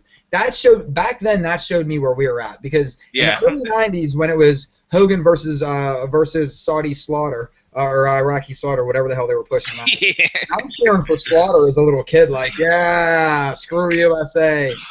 But fast forward X number of years, and I get it. Times were sensitive. Everything's but again, entertainment kind of deal. I think Muhammad Hassan had potential to be one of the greatest heels of that decade because there really wasn't too many good heels in the 2000s once corporate WWE took over. Yep. Can't push the limits as much, guys, and that's what we listen. Anybody that's a shareholder out there, you know that stockholders have a lot more say so in the product than what we realize, and it's a sensitive society. That's a USA Network call too, man, which is unfortunate. Muhammad Hassan was really showing what a heel during that era could have been, and it's just a missed opportunity, man. It really it's sad. I saw an interview he did a few weeks, I think it was a couple months ago actually, and I'm glad he's doing well for himself. He's still a young guy. He's still plugging along doing his thing. I was a big Muhammad Hassan fan when he was there. Like when he had his promo with Hulk Hogan at WrestleMania, I was laughing my ass off, man. This is stuff he said. It's great. Listen, the thing about Hassan, too, is that he was reality era before the reality era. The stuff that Muhammad Hassan would say on the microphone was absolutely true. Yeah. And that's what stung with a lot of people. But that's also why he had such a big cult following, though, too. It was a brilliant character, but it was too real. It was just too real as soon as the London bombings happened. I understand why they scrapped it. It was absolutely a PR move more than anything else. I don't think they had to kill the man or kill the character on TV like that. But, that was a man who was about to have the world championship. So it's guys, we got to remember sometimes we get in the way of things too, and I would hate for the momentum WWE has right now with this young talent that's going to mix in with the veteran talent once they come back from injury. Yeah. We have potential for some really, really good feuds. I think that 10 years from now, we're going to look back at Sami Zayn and Kevin Owens as one of the greatest feuds of this decade. I really, really do. It's just that people don't want to hear it because they came from somewhere else first. Yeah, and you know what? It's not like WWE's not embracing that rivalry. If that wasn't the case, Kevin Owens wouldn't attack Sami Zayn the first night he was on NXT. Mm-hmm. And when you look at wrestling, like I heard somebody, I had a conversation with a friend of mine a couple months ago, and it was at a party, and he was saying that wrestling would only become like Circus Soleil or the Disney on Ice type of thing. Let's say like they take the ring out, right? They take out the whole Raw setup out of the thing, and they have a setup like they have for General Hospital or the Days of Our Lives, something like that, where you have those segments where you have the Sonny Corinthos talking to some guy over here, and then some other area you have another wrestler talking to this chick over here, something like that, and then you do that for your weekly television shows, right? But you build to that, and then whatever Sunday of the pay-per-view, that's when you have the ring, and then you get into the action, something like that. I don't know if that's a good idea or a bad idea, but I had to bring up the story because I know a lot of people are saying, "Oh, how can you present wrestling today with the same setup with the lazy HD computerized Titantron set and all this stuff they have there?" So who knows? The one thing I'll say is that I do think that, and again, guys, this is just personal opinion, but we also have to think of the financials that go into this too. But yeah, I do wish that the pay-per-view set was different, for every pay-per-view, because sometimes it does feel like you're watching Sunday Night Raw or Sunday Night SmackDown, because it is for the most part aesthetically the exact same. I miss the old customized setups for different pay-per-views, but there's a lot of money that goes into that, and for how many shows they're doing and how much they're traveling at, it's just maybe not feasible right now, so we kind of got to take what they're giving us. But at the end of the day, really, what is this? As much as it bothers me, I have to take a step back and think like, well, what the hell does this stage really matter to me anyway? But I'm into the whole theater aspect of it. Yeah.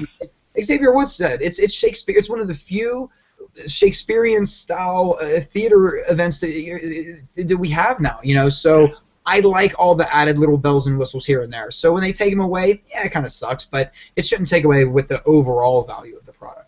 Oh yeah, absolutely. And I when you look at like production and what they do, I mean, I get that vibe because I played the WWE 2K16 video game, and they have a lot of the same Titantron sets you see on Raw because they just emulate the same thing you saw on the pay-per-views. So I get what you're coming from. A couple of my favorite sets they had, like the production sets for the non-pay-per-views. I love the one they had for Extreme Rules 2012. I'm just saying that because I rewatched the show this past Sunday. It was really cool setup. I remember one night stand pay-per-view they had a really cool setup, like kind of gritty and stuff. What was some of your favorite pay-per-view sets or whatever? Ooh, this is tough to try and pull out of memory banks here. I always dug. It was WrestleMania 20. And I know WrestleMania is always going to be specialized, guys. So please don't. But that's WrestleMania. I know that's going to be a response, but I get it. But that was the first time they used an LED on the floor. I thought that was the baddest ass shit, man. Like when Austin came out on the quad and you saw the Austin 316 on the ground, or when Jericho's music hit and he's standing there with his arms up and his arms out, and you see the Y2J flipping on Jericho. Yeah. I thought, to me, that was brilliant, and I've used it since. One thing that I like that even in today, and I know this doesn't answer your question, Josh, but one thing I always loved about NXT that I'm glad that they brought up onto Raw and SmackDown is I like the LED boards on ringside. Yeah, that's cool. Right on the ring apron. I love the LED boards right there. I think it just adds something a little extra to it. As far as old sets go, though, I used to. There was an old SummerSlam one that I really dug, where it was the colors were like a green and a yellow, like an off green and a yellow. Those were always good. I'm trying to think of, and that's the thing. They haven't used anything unique in so long. It's hard to go back and think. Hey, you remember? I know this paper was god awful, like December to Dismember, but you remember Capital Punishment where they actually had the Senate building. Little things like that. See, to me, that I like those little specialty things, but maybe they just get financially, guys. Maybe they just can't. Yeah, that's probably the case. By the way, I got to give a shout out to the Talents for coming off a 2-week European tour and still being able to do these TV tapings, and let alone a pay-per-view that a lot of people are looking forward to this Sunday. That's not an easy thing to do. So I got to give them credit for that. I don't know how they do it, man. You set up for your Super Bowl, and then you get ready for a 2-week European tour, man. So it's a little thing to you guys, but for me, I have a lot of respect for the talents to be able to put their bodies through like that during a European tour like that. And you know what? And that's the thing too, is that, anytime we do something like this, Josh, if we say, well, I don't like this person, guys, understand it's the character. I have nothing but love and respect for every man and woman that does this, because I'm rough on Baron Corbin. Okay, yeah, I'm rough on Baron Corbin because I just don't like the character. That doesn't mean I don't like Baron Corbin, guys. Like, yeah, it's, you know what I mean? Like, I don't like, it doesn't mean, like, everyone needs to kind of separate characters from the actual, real people. Like, if you don't like Shawn Michaels, it doesn't mean you don't like Michael Hickenbottom. I mean, it's one of those kind of deals. But I think we forget how much wear and tear on the road, traveling, and these men and women wear themselves out, man. And for us to always be so hypercritical of every single movement and everything that they do, it's tough. Granted, yeah, that's why we do it. It's why, guys, we got to cut them some slacks, certain times too. I know people that love Dwayne Johnson but hate the Rock character. But that doesn't mean Dwayne Johnson is a bad human being. No, listen, I think Dwayne Johnson is probably one of the I got to give the dude credit. I don't know how the hell anybody can be that happy all the time. I just my man. I mean, but by the same token, the Rock shtick is old to me. It was old in 2000. It was old in 2001. It was old when he left. It's still old to me now, because it's the same shtick, And again, I don't want to try and because I'm a Jericho guy. Jericho has done more to evolve his character. Granted, the Rock doesn't have to. He's over. The fans are going to love him, whatever. I get it, guys. So I don't. But what I'm saying is that I think that Chris Jericho has worked harder to stay relevant, and that's why I appreciate Chris Jericho more than somebody like The Rock. Hey, here's a hot take. Triple H's promo time may be still as long as it was in the Attitude Era. I remember one time Mick Foley came out on the show. He's like, nobody wants to sit through a 20-minute Triple H promo. But hey, I do. Hey, Triple H does 20-minute promos, but his content is totally different now. So hey, he's definitely evolved during that time period. Absolutely. Before we get to our picture payback, I wanted to just pay my condolences to Chyna, Joni Lauer, who passed away this past Wednesday. It's a really sad story. I was just finishing covering Lucha Underground last week, and I was just getting ready to watch a show I watch on Fox called Empire. I record a show each week, so I watch it over there.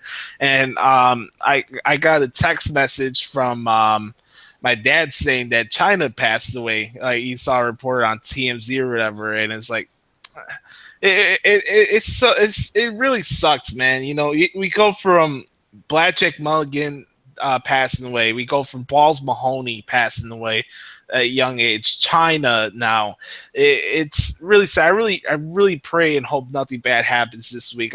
It's coming really fast now, these wrestling deaths, and it's sad. And you know what? I love Chyna. Chyna was the first female performer I ever seen in wrestling. Like, I remember the first show I watched, I saw Chyna before I saw Sable. Sable wasn't performing as much, but Chyna was like really like the it thing. Before Ronda Rousey, there was Chyna, and Chyna was one of the biggest attractions in the business during the time for Monday Night Wars, and that's really saying something for women who were really that big of a priority or a necessity in wrestling during that time. So Chyna, I loved her. I love what she did. She wasn't Trish Stratus or Lita or whatever in the ring, but that didn't matter. Her stature, what she stand for as her character, spoke for herself. She'll be missed. I remember this is a story, and it's really sad. I was traveling downtown one day to get ready for a show, and I was listening to Sirius XM.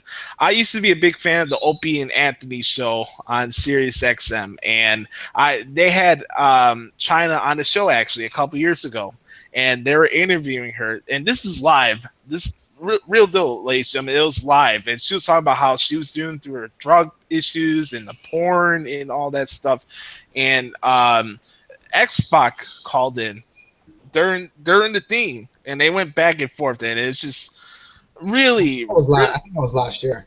Yeah, it was last year actually. Yeah, so they had the thing, and it's just uncomfortable. But you know what? In those times, and they talked about it a lot in that video. You have to move on and move forward, and that's I gained a lot of respect for Chyna during that interview, because in the situation you have an ex-boyfriend calling in, you can be hostile, and then things just go unravery, and it goes all over the place. But you know what? She took the high road, and she tried to be a better person out of it. So you know what? I have the utmost respect for that. It sucks that things got in her way and it affected her life in the way it did. But I'll miss her. I think it's important to embrace the human being she was, as opposed to everything she did outside and the demons and all that bullshit.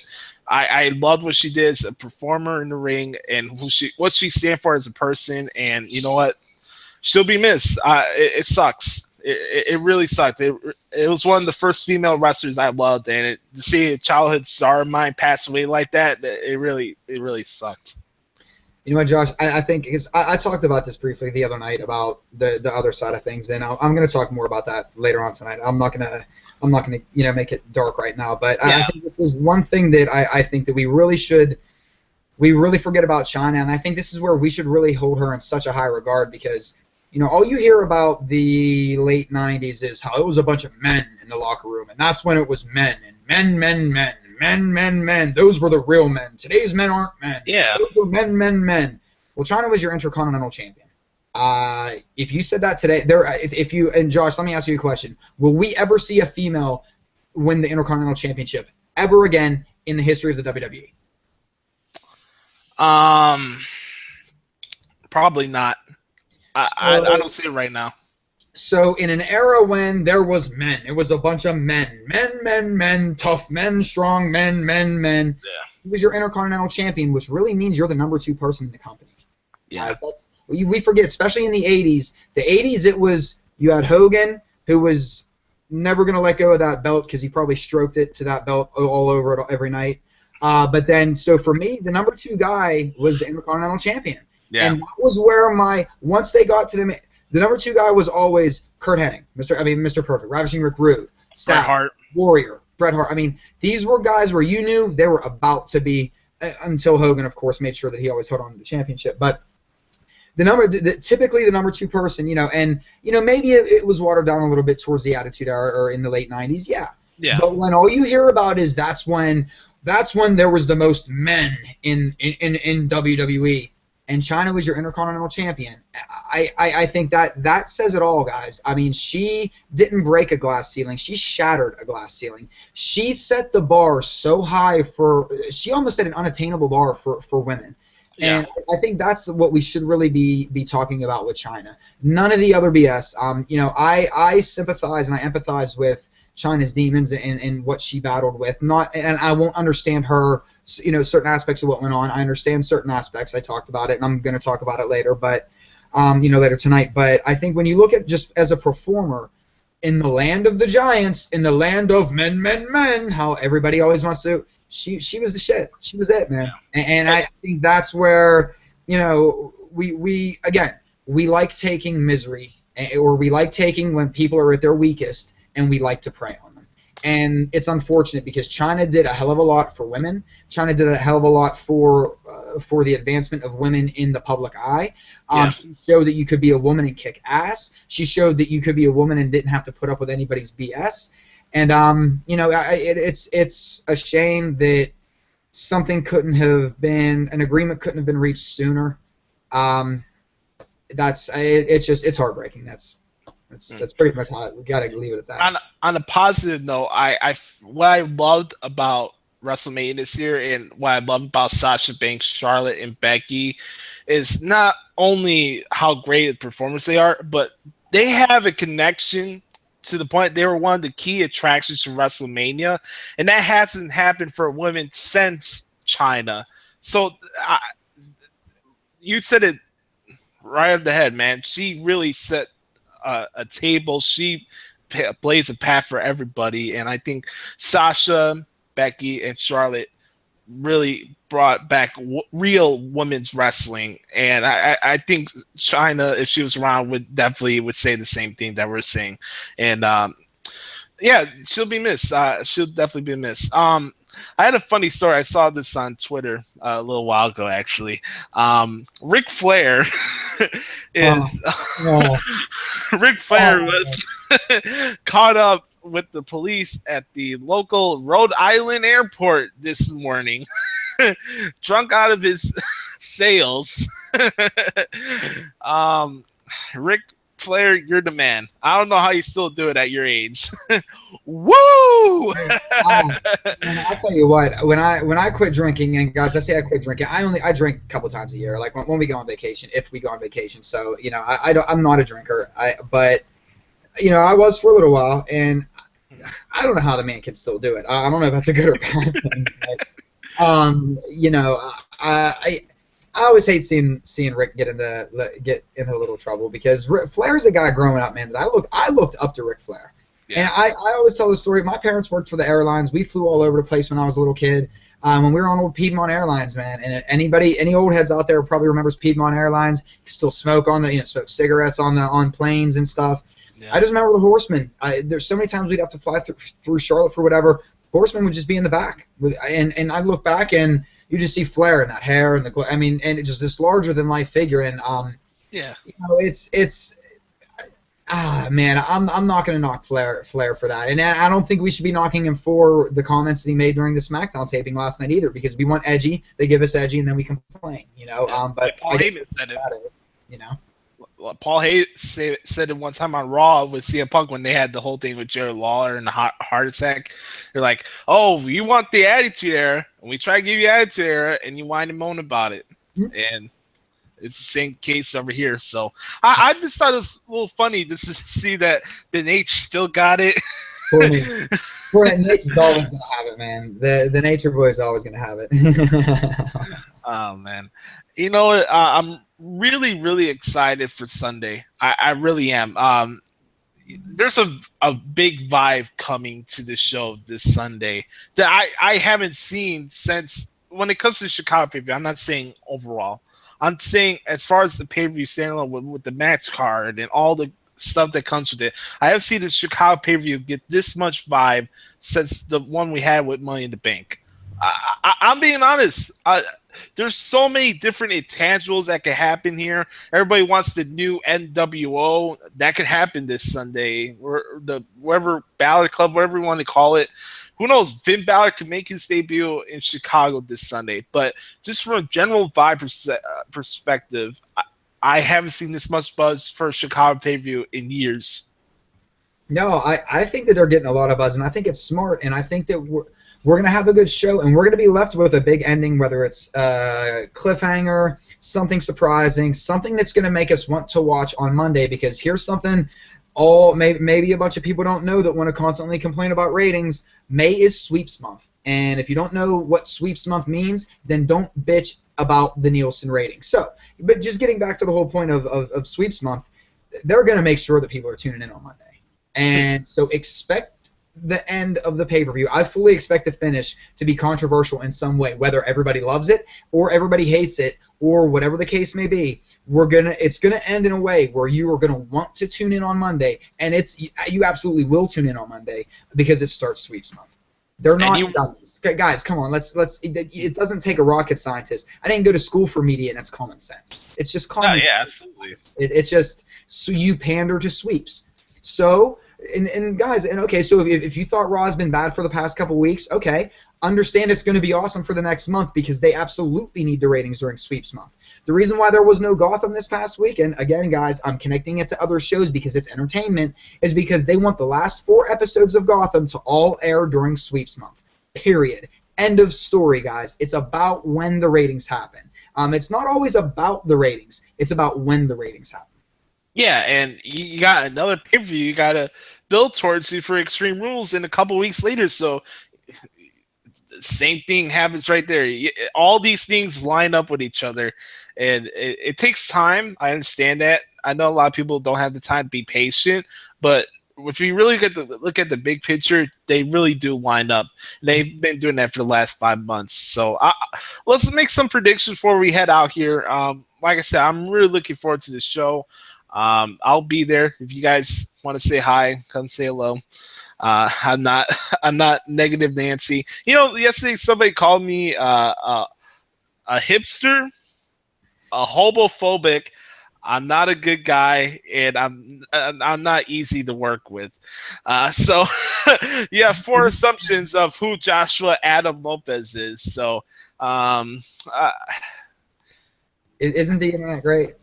Yeah. It's funny how tough people are behind a keyboard, but it's just funny, man, because it just goes back to if you're so angry or like if it makes your life so miserable watching something, why watch it, man? Like, why be in a relationship that you don't want to be in? That's basically like saying, man, like, I've never understood my friends that are like, I hate my wife, I can't stand. Well, then why the fuck are you married?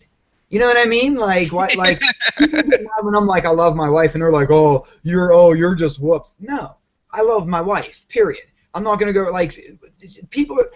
I don't know, man. It goes back to the whole Adam LaRoche thing. We live in a society where whether you agree or disagree with Adam LaRoche's decision to walk away from the White Sox, he walked away from a $13 million contract, and this is a man that dedicates his off season to helping free sex slaves over in Asia. Yeah. And you want to criticize this man because he wants to spend time with his family?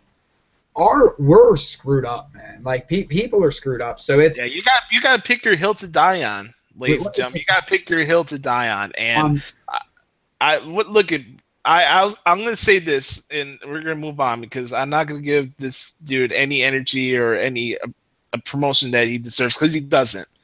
But if you're going to go out of your way to call me something and insinuate something that's not true, I have a sister who's lesbian, and I love my sister. I don't get to see her as much as I used to, but I love her just as much when she made her decision to come out as I did when we were growing up as kids. So for someone to call me a homophobic, it really shows how much of a coward you are. And that's all I had to say about that. And I'm going to move on because hey, we've been doing these shows, and you've been on my show for about 1.5 years now, Adam. And am I not easy to work with? I don't know. You tell me. I think so. I mean, I'd like to think that I'm a pretty easy dude to work with. That's why I think we get along so well. Other people would probably say different, but you know what? That's the beautiful part about life. We're not all the same. Everybody wants everybody be this carbon copy, identical clone of one another. And if you don't agree with me, then you're my arch enemy. I hate you. They don't know what they're talking about. Cool. If you hate me, cool. That's awesome. You're validating that I'm doing something right if you hate me. That's the point I'm thinking. Josh, are you driving emotion out of people? Yes. Then you're over. You're over like Rover, baby. Listen, before we get to predictions, I didn't want to skip this because Justin tweeted this at us. Who do you think are the top 5 heels that get the most heat in WWE right now? Not X-Pac heat, but like heat. You know what I mean? Okay.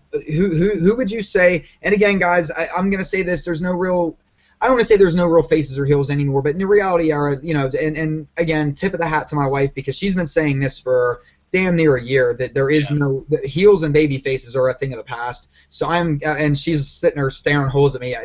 And I am saying that because she was once told that she had no business being in this business. And honestly, guys, I told you guys the other night why I took a break from video. That's why she took a break from video. Because she got tired of hearing that she's a female that didn't deserve to be in this business. So if anybody missed her, please tweet at her at LadyNexus13. Let her know how much you appreciate her work. Let her know how great she is. Because it's funny that a lot of the predictions she's been making for the past 2 years have been coming to fruition. And what's funny, guys, is that we don't want a woman being right in a wrestling world. Sounds like society a little bit, huh? But anyway, so let's who do you think gets, and we'll just say who gets the most heat instead of saying heels, faces, and doing anything like that, Josh. Who do you think right now get top 5? Who gets the most heat in your opinion? Okay, I'm not going to go Paul Heyman because that's an easy route, and he actually gets cheered, so I'm not going to go that route. Miz, Chris Jericho, Eva Marie, Baron Corbin, and Roman Reigns. Yep. Natural heat. And I'm not saying that Roman Reigns gets, I want to change my channel heat. Because if that was the case, none of these wrestling shows would take 45 minutes out of their show to talk about how he's being booked there or how they would do it differently. Hey, he's getting real heat. So Miz, Jericho, Eva Marie, Baron Corbin, and Roman Reigns. Ooh, good call on Ava because I didn't even put Eva Marie in there. Jericho, Reigns, Corbin, Steph, and Triple H is who I had. But you know what? And I want to say this too, guys. If you think that they're not booking Roman Reigns to get heat, I just, and not that this is a bad thing. So don't put these words in my mouth. I hate that we have to do this whole thing. Yeah. We know that the Make-A-Wish program is fantastic, and it's funny that fans. It's amusing to me that fans will criticize WWE for doing these things. Now, do they shove it down our throats a little bit on TV? I don't know. Subjective, depends. They do that though because it's a corporate structure. Now, if you noticed on Monday though, they spent a little bit of extra time on Roman Reigns with the Make-A-Wish stuff, didn't they? And I'm not saying, and I'm not down talking it. The Make-A-Wish program's great. It's wonderful, and that's showing you why Roman Reigns is a fantastic human being. But WWE was smart because they know it irritates the internet wrestling fans. They know it irritates certain people, that especially if you don't like Roman Reigns, and it's, here we go again with John Cena. So what do? You milk it for that much more. You milk it for a minute. You just and listen, and you come out looking like a star in the process because number one, it makes WWE look fantastic. It makes Roman Reigns, to the casual eye, look fantastic. And you're getting under the skin of the people you want to get under the skin of. Hartford was quiet as a peacock this past Monday night. I thought the show was good, and the crowd was so quiet. I didn't even know that they were there this past Monday night. And they were actually cheering for Roman, and then they go back to booing. It's just a fun thing, too. I wish people would just get over themselves and just realize, you're billing Roman Reigns because it's fun to do. If you're billing Roman Reigns at this point, you're the hipster. Period. If you're booing Roman Reigns, you are the hipster because it's the hip thing to do. And I say that because there's really nothing he's doing right now that's validating the boos that he's receiving. I love that he's this gray area character that's basically out there saying, you know what, you decide what I am. I'm not a good guy. I'm not a bad guy. I'm just the guy. And at the end of the day, isn't that what real life is? I don't go out in everyday life looking for everybody to be my friend. I look out to make sure that my wife and kid are okay, and that's it, period. So what do you think is on Roman Reigns' mind? To make sure that his kids are okay. And any kind of heat or whatever. So, guys, they're being very smart about what they're doing. Don't think that they don't know what they're doing. Don't think that you're smarter than WWE. Otherwise, they know exactly what they have in Roman Reigns. Yeah, if that was the case, we'd all be in the room right now making these decisions, but we're not. Let's go into Payback because we got a lot of stuff to get to. Ryback is actually going to take on Kalisto for the kickoff show. This is for the U.S. title, so if you guys don't want to watch the pre-show. I thought they had a good match at WrestleMania. They actually had a good match this past week on SmackDown, if you guys missed SmackDown last week. So I think here's the scenario, because we heard that John Cena is returning on Memorial Day, and I told you about this the other day. I think Ryback is going to end Kalisto's title reign, and I think John Cena will take the title off of Ryback when he comes back on the Raw on Memorial Day. This is going to give away oh man, I don't know what they do with Cena. I do want and listen, guys, this is where we can change our tune as fans. I want Ryback to win the United States Championship. I think Ryback could do more with the United States Championship right now than most people can because Ryback gets heat. And when they have Ryback in a situation where he's not trying to pander to fans, when Ryback's just concerned about Ryback, he's a much more entertaining talent because, again, guys, he's pulling that emotion out of you. You don't like him, but you're not supposed to, you know. So I am hoping the big guy takes the Intercontinental or the United States Championship home. As far as Cena though, Josh, I don't know if you'd put it. I feel like we'd almost be rehashing that, which I'd still be okay with because I do think that it would make it exciting again. It would, you know, I do miss the John Cena Open Invitational, everything. I would have Ryback run with his championship for a while. And again, I talked about it before. I would have Ryback just burn through a bunch of internet darlings so that you could build heat behind him. Seriously, I would have him burn through all these guys that people are bitching about. Oh, they're just indie-rific little. Okay, then have Ryback blow through them all. Ooh, you know, I got an idea. Yes, sir. I got an idea.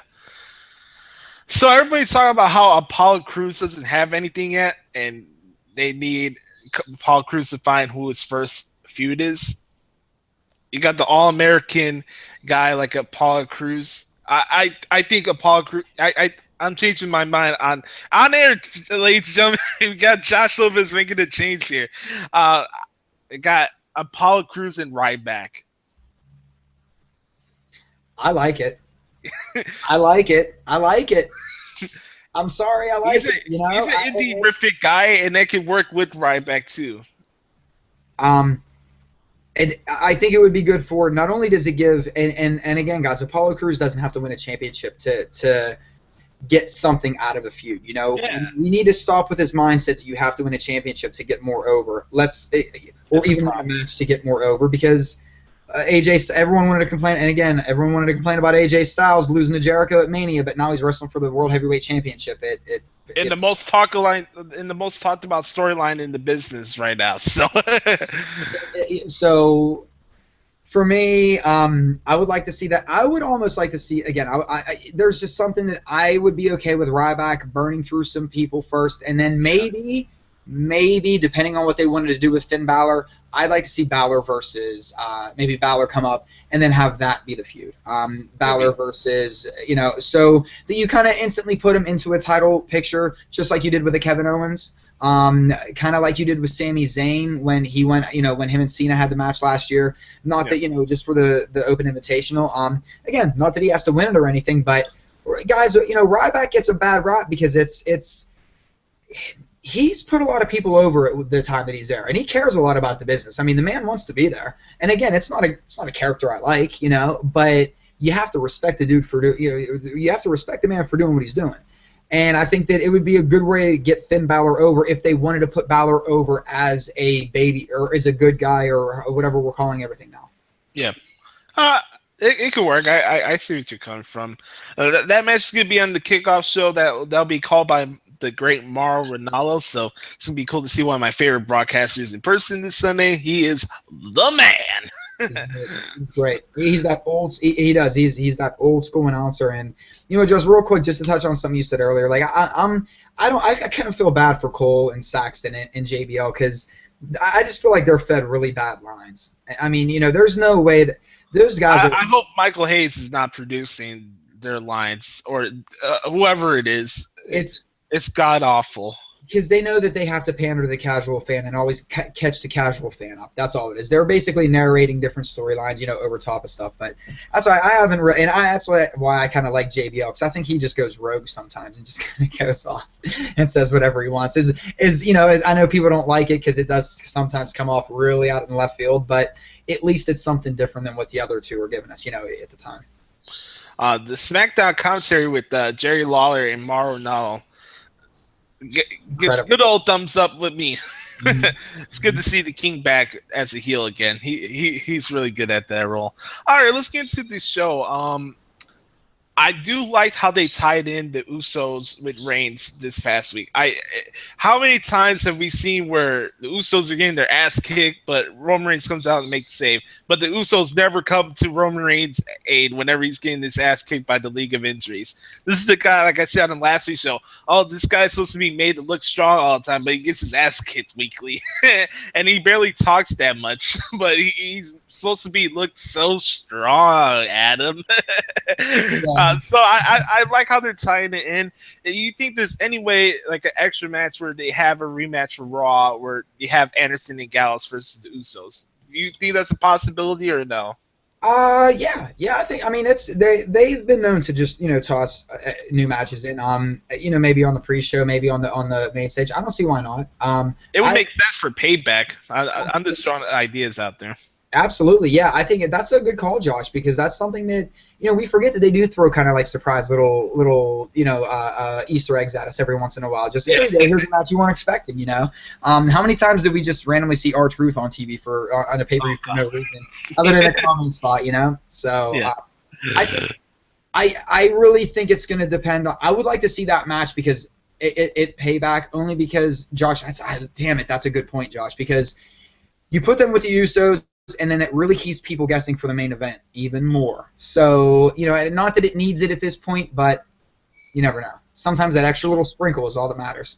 All you need is a little interaction in the backstage area where they get into a brawl or something. Let's say the Usos attack Anderson and Gallows or something, and they come up to Shane or somebody like, I want a match, something like that. By the way, we're going to get into the Vince McMahon family drama because, hey, not only do we have some great matches that we're looking forward to, we got a potential company change thing, and I like the marketing they're doing for Payback, the first pay-per-view in the new era. So we'll get into that later on in our predictions. But next one here, we got Baron Corbin and Dolph Ziggler. I liked what I saw, the fire on Dolph Ziggler on this past Monday's Raw. Too bad Damien Sandow didn't get to wrestle, but it was nice to see him on television. But like we said last week, I'm kind of indifferent to Baron Corbin from the character standpoint. I do like the entrance. I think his music's badass. I will say that. I do like that End of Days finisher. But do you think this match helps or hurts Baron Corbin? And who do you have winning this match? I have Corbin winning. I do think, I think anytime you're on TV, it helps, to be honest, and I think that's the thing that we as fans lose sight of because it's Ziggler lays down for everybody, so what's it going to do for Corbin? I'll tell you what it's going to do. Ziggler's going to help make Corbin look like a monster, and that's what they want Baron Corbin to be, so I absolutely think this is going to help Corbin. I think it's going to make people become a little more invested in him, whether it's by liking him or disliking him. And at this point, that's all they need. So I think this is a very smart first feud for Baron Corbin. Yeah, it's going to be very interesting. I think Corbin is going to have probably his best match. And Ziggler could sell well. And I thought that Aries match kind of gave Corbin a bad first perspective because, he had that thing with the Andre the Giant Memorial Battle Royal, but like 2 days before, he had the worst match of the whole NXT TakeOver Dallas show.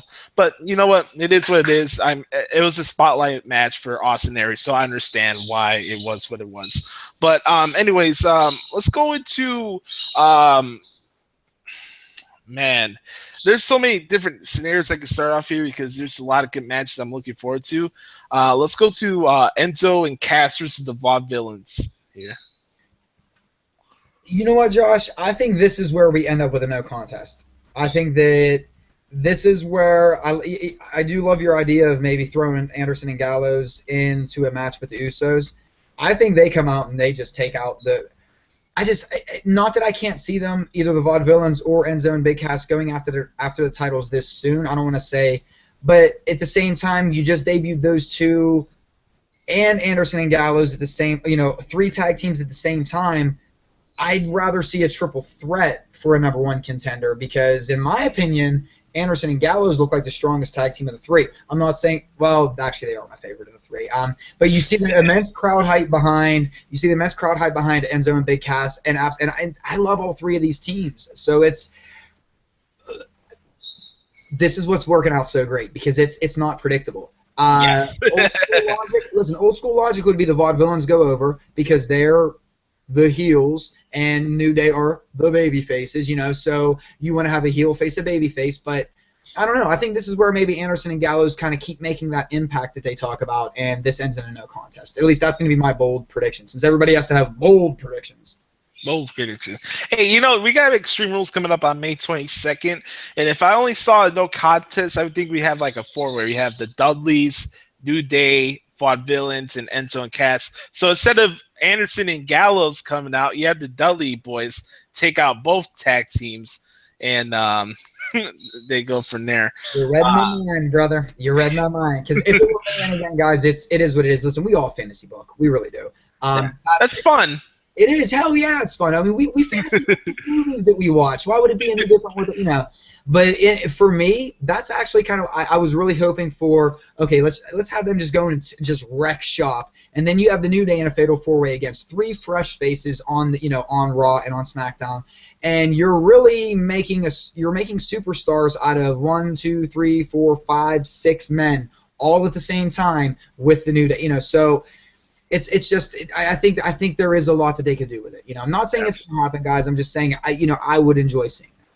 Yeah, I think both our scenarios can work out very well, and I think it'd be a great thing to have a multi-man like tag team like Extreme Rules type of match at Extreme Rules, and it would be a good thing for the New Day because you had the Hardys and Hardy Boys, the Christian Dudley Boys, the Headbangers, etc., etc. So I think we forgot about them with worse gimmicks. Oh yeah, good point.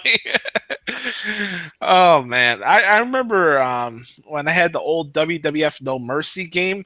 I used to lose to the Headbangers all the time. I don't know. So I don't know why they were so good on that game. It frustrated me so much. It really did. Next one here, we have a match I'm really looking forward to. We got The Miz defending his IC title with his sexy wife Maurice versus the Swiss Superman Cesaro. Again, old school logic says that Cesaro wins, but I'm going to say Miz retains. I got Miz too. And I think this is one of the things where he holds on to the ropes to win, actually. One of those deals, or Maurice puts his foot on the bottom or something like that. But I think this could be a good match. This could be a good outing for Miz as well because, he's got to work with AJ Styles, Jericho, Sami Zayn, Kevin Owens the last couple of months. So he's getting really well in the in-ring performer. We all love and gloviate about his promos recently, but the in-ring action has been pretty well as well. I think The Miz is another guy that's very underrated in the ring. I mean, we forget, guys, he doesn't have to be overly flashy. He doesn't have to, but what he is he's safe, he's effective, and he's smart. And at the end of the day, those are the things that matter. Being safe, because listen, guys, you can be stiff and be safe. It's just reckless that they don't want. And I do think Miz he's pretty polished in the ring. Next match here on NXT Takeover Payback, we have we got Charlotte with her father, go home, Ric Flair, you're drunk, versus Natalya with the returning Bret Hart. This is the first time Bret Hart has been at the Rosemont Horizon since he made Stone Cold Steve Austin pass out in a puddle of his own blood at WrestleMania 13. So the Hitman back in Chicago. Adam, I'm going to go simple as this. I think people may give me some flack for this, but I'm actually going with Natalya here. She can have the title for a couple weeks, just a badge of honor of, hey, you know what? You busted your ass. You helped us get the Total Divas name out there. I think Natty could hold on the title for a couple weeks and then lose it to Charlotte at Extreme Rules in a submission match. And Charlotte would not be negatively affected by a loss like this. So with Brett, with the whole cancer thing and Natty's hard work, I'm actually going to go with Natalya with the upset here. I love that you said that because number one, I want to say first, especially going back to, it's going to be Brett's first time since the one WrestleMania.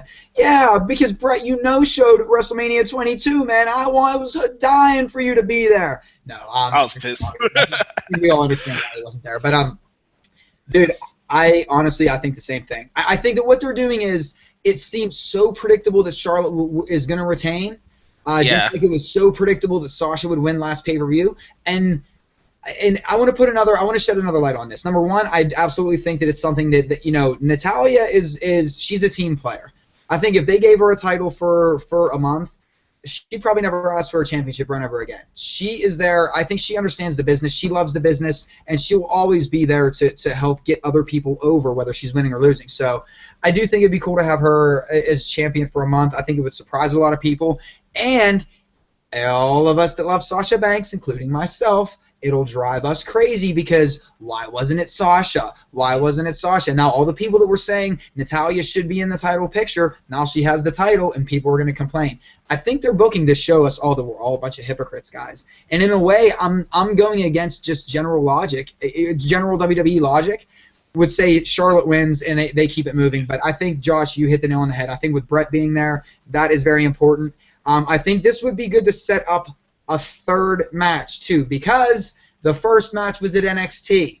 The second match could be here, and then they could set up a third match, you know. And granted, I know not everybody saw that first match, but yes, hey, I'm going with Natalya with the upset. WWE logic is a key phrase like CNN logic. You know, it's subjective. It could be whatever you want it to be. That's what wrestling is, right? Yeah, absolutely. It's not supposed to make sense. Listen, that's what all forms of entertainment are, man. Right? We love certain characters, we don't like certain anything that we watch. So why is it any different here? But yeah, man. I think that now here's the $1 million question. I think just with Rick getting into trouble today, and I hate that even happened, but is he still with the pay-per-view then? Yeah, I think he'll be there. I think so too. They already got the pay-per-view ads. He'll be there. I'm sure he'll get talked down to or whatever or something, but he'll be fine. I think going back to my point as to why Natty should win, I don't think Charlotte would have a problem putting her over with the fact how Natty put her over at the NXT show. So Charlotte has to lose a match to get rid of her dad as a manager. And she's not. Hey, if you want to write him off TV because of that, with that thing, there you go. You know what? I've just for the longest time now I've been steadfast that I want to see Charlotte on her own because I think she's a talent that can carry herself. I mean, she's another one that's a one of a kind talent. I mean, she's amazing. She defines what we talked about it when she has that red belt with the robe and everything. She looks like a champion. But with Rick there, attentions are split, so if she loses the belt, maybe Rick accidentally gets involved, whatever causes something, and then she kicks Rick to the curb, gets that title back at Extreme Rules, and then we start to build towards Sasha for SummerSlam. Yes, there you go. Hey, Josh and Adam, for your wrestling needs. I know. I think it's just because I'm old, guys. Really, at the end of the day, I think it's because I'm like the older. Don't discredit yourself, bro. Come on. All right. You know what? Come on. I'm hoping Natty and Charlotte have a time to have like an in-ring talking segment with each other. I don't look in depth with the spoilers. The only thing I heard about Ric Flair because I saw on the Twitter post as something that he said, "Oh, kill yourself," but I didn't look into spoilers for SmackDown. I don't do that with the play-by-play articles I do, but I really do hope they actually do have a talking segment that's actually long, not something really quick and so good storytelling there. And I think you guys will definitely agree where we're coming from with our Natty picks. Next one here we have is a match that I feel could steal the show is Dean Ambrose versus Chris Jericho. You go first on this one. I'm going to go with Jericho on this one, actually.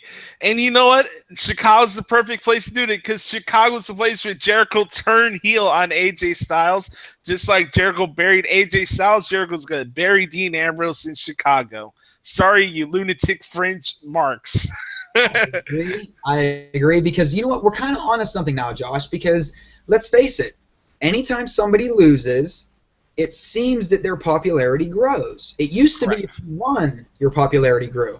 But now, anytime somebody loses, their popularity grows. And with Jericho right now, I have a feeling that he's going to keep winning pay-per-view matches until he takes another hiatus. And I hope that he keeps winning because then the next person that beats him on pay-per-view, and who knows, Ambrose might win Sunday, but I'd like to see Jericho go over because I think it would do more for both characters at this point. But, and you know what else would happen? That would build stock for him for actually being a viable opponent for the world title. If he wanted one more title reign, if he keeps picking wins like that, he definitely deserves one more title reign. Absolutely. And I think that the next time somebody beats Chris Jericho on pay-per-view, it's going to mean something more.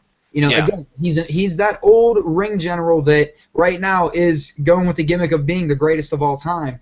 I love that he's winning. I love that he's talking about burying this, that. So I would keep going with what's working.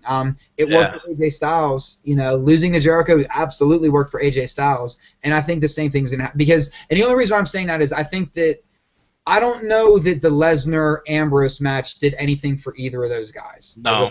I think that Ambrose, even in a loss, will get more out of Chris Jericho than he did with Brock Lesnar. So here's the Christmas tree for all of us hardcore wrestling fans. We got Kevin Owens versus Sami Zayn. First time one-on-one on the WWE roster on pay-per-view. This is actually the first Kevin Owens Sami Zayn match in Chicago as well, so I'm actually looking forward to that as well. What goes down here, bro? Because I'm sure this thing's gonna continue on. I think a DQ thing can work here. I'm just gonna be grateful for the fact that I actually get to see an Owens Zayn match in person. That's my approach to it.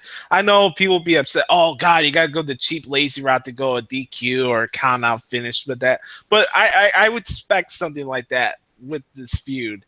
Who you got in this match, Adam? And what's your thoughts on their program? I think it's great. We've seen it in the Indies, we've seen it in Ring of Honor, we've seen it in NXT. Now we're seeing it on the main stage. It's worked everywhere that they've done it. This one's for the rest of the hardcore wrestling fans. Let's just like listen, Roman Reigns and AJ Styles is for the passive fan. This is for us hardcore fans. If they want to keep it moving, I don't think I agree. I don't think you need to have a clean-cut winner in this for this to. These two are going to be dancing for the rest of their careers. By forever. They are. This is the Batman and Joker thing. They're destined to do this forever, man. And right now, I do see like I think a disqualification makes sense in one way or the other. I could agree if Sami Zayn doesn't roll up and then Owens just snaps and just lays out Sami Zayn after the match. I can see something like that too if you just want a clean finish. And what's weird, and I know we're going pretty heel heavy here, but or bad guy heavy, but I don't know, just something right now. We want to build more sympathy for Sami Zayn. Zayn, I mean, look, he's super over. He's mega popular, but you're taking two guys right now that are very popular with all the live crowds. For as much as people say that people don't want to tune in to watch him, every live crowd they're in front of, places are going crazy for these men. So I think that this is another route where building more sympathy for Sami Zayn by having Kevin Owens go over. So if I am gonna pick one, I'm gonna say Kevin Owens. I'm going to go with Sami Zayn only because I think they got a good formula here. You have the roll-up victory on Rusev, but anytime Sami Zayn gets any moment of momentum or a great moment, Kevin Owens takes it away from him after that. So Sami could pin Kevin via roll-up, and like I said, Owens could whip his ass all around the ring after the match. So I think that's a good formula to go by. And then who knows what type of stipulation match you're going to have at Extreme Rules. I have no idea at this point. Last man standing. Yeah, I could see that maybe. Last man standing. Who knows? Maybe this is a feud that has a number one contender spot towards it. Who knows? Down the road. Just got a couple more matches here before we head out of here. This is going to go really quick to... No, we actually have one more, right? I think we got all the other peaks and curves out of the way. Well, yeah. Yeah. All right, Roman and AJ. The main event, all shenanigans... I wanted to save the Vince and McMahon thing last because that's what people are going to take away from today's show. I had a scenario I pitched to you the other day. We're going to get things rocking and rolling. So AJ and Roman, what goes down here? Dude, listen, man. I think if you've really paid attention to mannerisms, and and I know we both do. AJ and Roman have both been playing a very gray card. AJ, yeah, he's getting the crowd pop, but when he wrestled, I think maybe it was Sami Zayn that he wrestled a couple weeks ago. Yeah. A lot of very heelish kind of, old school heelish kind of mannerisms on his face, the way that he was acting, different moves that he was using. I'm not so sure that we see any kind of formation of anything. We might see... I still think Roman Reigns holds on to the championship. I do. I think Roman Reigns holds on to the championship regardless of however it plays out. But do we see Anderson and Gallows get involved in this match, Josh? Yes, absolutely. And to the point of you saying that they have great characters, my neutral color is yellow. So if you add a shade of gray to that, you get green.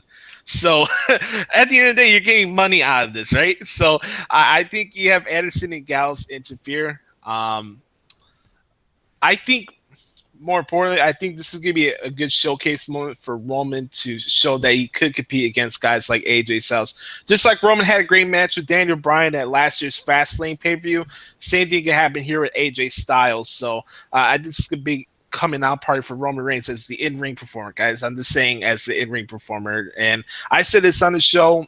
I'm not crazy about his character. I could do without it. I do like what he's doing recently with his promos, but my respect for Roman Reigns comes from what he does in the ring. So I'm interested in what they do on Sunday. I think Balor does show up on Sunday, and there's no winner. Reigns is still the champion, but there's no contest because Balor and Anderson clear everybody out of the ring. Who knows? Maybe they attack JBL or Michael Cole, and they just wreck the whole shop. If you could do Simerton Nexus, you don't have to rip the ring out or anything like that. But I would have Balor, Anderson, and Gallows just close out the show, this creating full and utter chaos. So I think Finn Balor makes his debut on Sunday. That's me. I would hold Finn Balor off until Monday, only because, or you know what? I don't want to say that either. I think that maybe you could bring him out on Sunday at the very end because you want people to see him on Monday night because you want those ratings. Yes. I think that we're so headstrong that we want there to be a Bullet Club / Balor Club or this or that or is it going to be the Roman Empire? Or is it going to be this or is it listen, I still think Roman Reigns is a guy that at the end of the day, until the numbers stack up way too much against him, he's going to be on his own. But I don't think that they're going to put Anderson and Gallows with Styles. I really don't. No, I don't either. I think that they're going to come out and basically beat the living hell out of AJ Styles, and I think that they're going to come out and say, you know what, we came here, you got here first, you didn't try to bring us in. You didn't try to bring us in. You didn't. They could go so many different directions with it if they wanted to. I think the money bet here is, and then that still leaves question marks. Were Gallows and Anderson working for Roman Reigns? Maybe, maybe not. We don't know. We're gonna have to tune in next night. That way, you leave everybody in a state of flux where, because I don't think that Anderson and Gallows necessarily need to be in a faction right now. Do I want to see a faction happen? Absolutely. I would love to see something. To be honest, I would like to see the Roman Empire form. I would love to see Roman Reigns just basically Anderson come out, beat the hell out of Styles, and then kind of give one of these to the fans and say, very NWO-esque. I would love to see something like that. I'm the guy. This right there. I'm the guy. Yeah, right. That's a great point. That's a great point. I don't know. I think that it depends on what they have planned long term. If they're going to go with a Shane versus Triple H and Stephanie kind of storyline later on, we are going to have to start to assemble some sort of teams or players on each side of the field, so to speak. But I don't know if we get that because, again, we don't want everything too fast. We want to keep watching and slowly get answers. So I think there's a lot of instead of teasing, we're on to the real heavy petting right now. Like, we're full-fledged foreplay with this now, I think. Yeah, I think it's insulting to the fans' intelligence at the same time to have AJ back with Anderson and Gallows because, Adam, they kicked AJ out of the Bullet Club before he came to WWE. So you have those hardcore fans that are going to know that's BS. Oh, so Styles are okay. They're playing posse that we're going to kick this guy out of this major faction in New Japan, but we're going to be the best of buds now. I don't think it's the right time. Can you do Anderson and Gallows with Styles down the road? Absolutely. I don't think you have to do everything right now. But I think the Roman, to what you said with Roman, Anderson, and Gallows, I think that would make sense. The Balor thing can happen. It can happen. It cannot happen. I won't lose sleep over it. But if Roman does happen with Anderson and Gallows, I will mark out. Actually, I really will. Yeah, and that's where really I'm looking at the end of Payback, and no matter how it ends, I can't think of a scenario other than no interference. Roman Reigns just goes over clean. Yeah, and that's the end of the show. And not that I would hate the ending. I would just think, okay, well, I wish give me something to kind of tune into tomorrow night for, and just a flat, basic ending is, I don't care what they do, as long as there's something that's going to really have people talking. That's what makes it fun. That is what makes it fun. And when I say people talking, guys, I mean like in a fun way, not where it's like WWE is so stupid because Roman Reigns sucks. And well, give me a reason why. Just tell me why. He's terrible on the mic. He's better than Cesaro, but you'd blow Cesaro right now, wouldn't you? So we can go from there. I love how people say that Lex Luger and Diesel are better than Roman Reigns. If you think that's the case, then you think everything in 1990s wrestling was all great and rainbows and butterflies. Because if you have that logic to think that everything in the 1990s in wrestling was great, you're out of your ever-loving mind. I'm sorry. Again, subjective to the times. Lex Luger would never be over. I mean, Lex Luger was – listen, if Chris Masters couldn't get over, and Chris Masters was a better talent, and it still is a better talent than Lex Luger. Lex Luger didn't have any moves. It's not like this dude could move around. He wasn't agile. He was just a – I mean, that's really what he was. And that's no disrespect. I mean, he made a lot of money for some companies, but at the end of the day, it wouldn't work today. It would not work today. Yeah, I think Chris Masters was a good guy, and I actually got to interview Chris Masters before. He was a really cool guy. He caught me up to speed with the Chris Travis story. By the way, our condolences out to his family. Chris Masters is a really good guy, and I had a great time interviewing him a couple of years ago. So, one of my favorites, the man. So off key when he was Bailiff Masters. If anyone remembers the trial of Vince McMahon or the trial of Eric Bischoff or whatever it was, when he was Bailiff Master, just standing there shirtless with those pants on, that stupid little hat, it was so funny. So I told my boy Star, it's his birthday out there, so if he's watching, Star, happy birthday. If you guys remember the first entrance of WrestleMania 22, it was Chris Masters with the robe as well. All right, Shane, the whole Vince decision, I'm going to make it short and sweet. I think that Vince is going to say, enough is enough. It's a time for a change. I think that Vince tells Stephanie and Shane that they're going to have a draft on Raw this Monday. That's my thing. I think they're having the brand split on Monday because it will tie. Vince will tie in as to why he let Shane continue to run Raw after all these weeks, so all the fans can stop bitching and moaning about, he didn't follow up with the stipulation. He'll tie that in on Sunday. Shane, Stephanie will have her piece. Shane will say what he needs to say. I think this will be an interesting talking segment. I wonder where they're going to place it throughout the show, but I do think if the whole Balor Club doesn't happen and you have the Roman Empire, that's cool. But I think one of the major things you'll take away from this pay-per-view is that the brand split is coming. That's my guess. How about you, Mr. Daley? Linda. Linda. You get what I mean? What if Vince is about to make his announcement and Linda McMahon comes out? A board of directors message now? What's that? A board of directors? No, let's think about it. She would have some say-so in this also, and if she's sitting there and Vince is going one way and Stephanie's going one way and Shane's going one way, I mean, she's invested. And granted, have we done this before? Absolutely. And I'm not, but I think it would be something different that we weren't expecting. I agree with you, Josh. I don't want to have a clear decision on this at the pay-per-view. And I think Linda is really how you can leave this up. Again, leave it up in the air so that people tune in on Monday night. Yeah. Only because you could say, okay, maybe brand split happens. I can't decide. But I think if a brand split were to happen, it would be Linda that would enforce it because she would be the one that would be playing by the interest of true fairness. Because anytime Vince has said in the interest of fairness, it's never been in the interest of fairness. Yes. So I just think Linda would be a nice little variable to toss in. If they don't go that route, I want to see something that carries over into Raw. I do not want a clear-cut answer, but I absolutely like the brand split idea. I absolutely love it. That's Payback this Sunday on the WWE Network. I will not be doing the play-by-play article this Sunday. I will be in attendance for Payback, so if you want to see me, come say hello. But we're going to wrap up a bow and put a tie on this first edition of the Josh Lopez Wrestling Podcast. I think my good brother Adam Daley, correspondent, good brother. It was a blast today. I think we had probably one of our best shows so far, and I hope you guys enjoyed our show.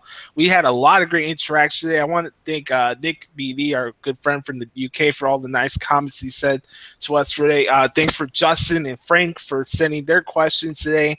Adam, any plugs, any shameless pandering before we sign off here, my good friend? Yeah, I guess, you know what, follow me at Adam Daley 13, guys. I know I tweet a lot and people say, oh, you tweet too much. Well, I you know what, I like interacting with people, so it's something I'm always going to do. Follow me, I'm no hard feelings if you don't. Please follow my beautiful wife at Lady Nexus 13. Follow everyone that I work with on the show at Rated PWF, at Starks Wrestling. And I just wanted to leave with this. A big quote that I think we can all live by, just every day, guys, when we're watching anything, whether it's wrestling, whether it's music, whether it's whatever you're doing to break the monotony of this crazy life, just remember, and dearly beloved, we are gathered here today to get through this crazy thing called life. That's a Prince quote. So rest in power, Prince. Rest in power, Chyna. Rest in power, Grandma from Grandma's Boy. We're losing people left and right, guys. 2016 hasn't been good to us when it comes to celebrity deaths. So just relax and just enjoy life. Yeah, life is what you make out of it, and we keep those positive vibes going, keep that positive spirits going. We're out. For those who don't know, I'll be covering Lucha Underground tonight on the El Rey Network. If you guys want to check it out, it's going to be a fun show. Johnny Mundo versus Cage in the cage match. That's going to be a very, very, very good match. Also, I'm going to be on Wrestling With tonight with Adam and Sam tonight with Mr. Fritz and Mr. Starks as well. So catch your boy on Wrestling With tonight. It's going to be a lot of fun. 9 p.m. Eastern Standard Time. Adjust your clocks accordingly. Yes. And don't be late. We're going to probably get going late anyway. Yeah. Exactly. All right, guys. That's it, man. What we're going to do is, like I did in the past, we had the video here. I'm going to make it an audio version, but a little bonus here. Each week we do these shows, I'm going to add the Michael Cole WWE.com interviews with it as well, just like we did the old Pro Wrestling Experience days. That if you want to know where the character development, it's in those interviews. So we're going to do that for you, the wrestling fans that want your wrestling coverage done the right way. So for Adam, I'm Josh. Thank you guys for checking out this first podcast. Hope you guys enjoy it. If you like what we did, spread the word around on social media. Tell your friends about it. Like, share, subscribe. I want to thank everybody on the YouTube channel. I've reached over 10,000 views finally on this damn YouTube channel. I'm going to be doing more videos as the time goes on, and we're going to keep going on. We're past 50 subscribers now, but I'm not going to worry about that going forward. But I just want to thank you guys for all the support, and this was a blast day. It was a lot of fun getting this hump day started in a positive light. So I hope you guys enjoyed Payback, and we'll be back to talk about it next week here on the Josh Lopez Wrestling Podcast. Peace.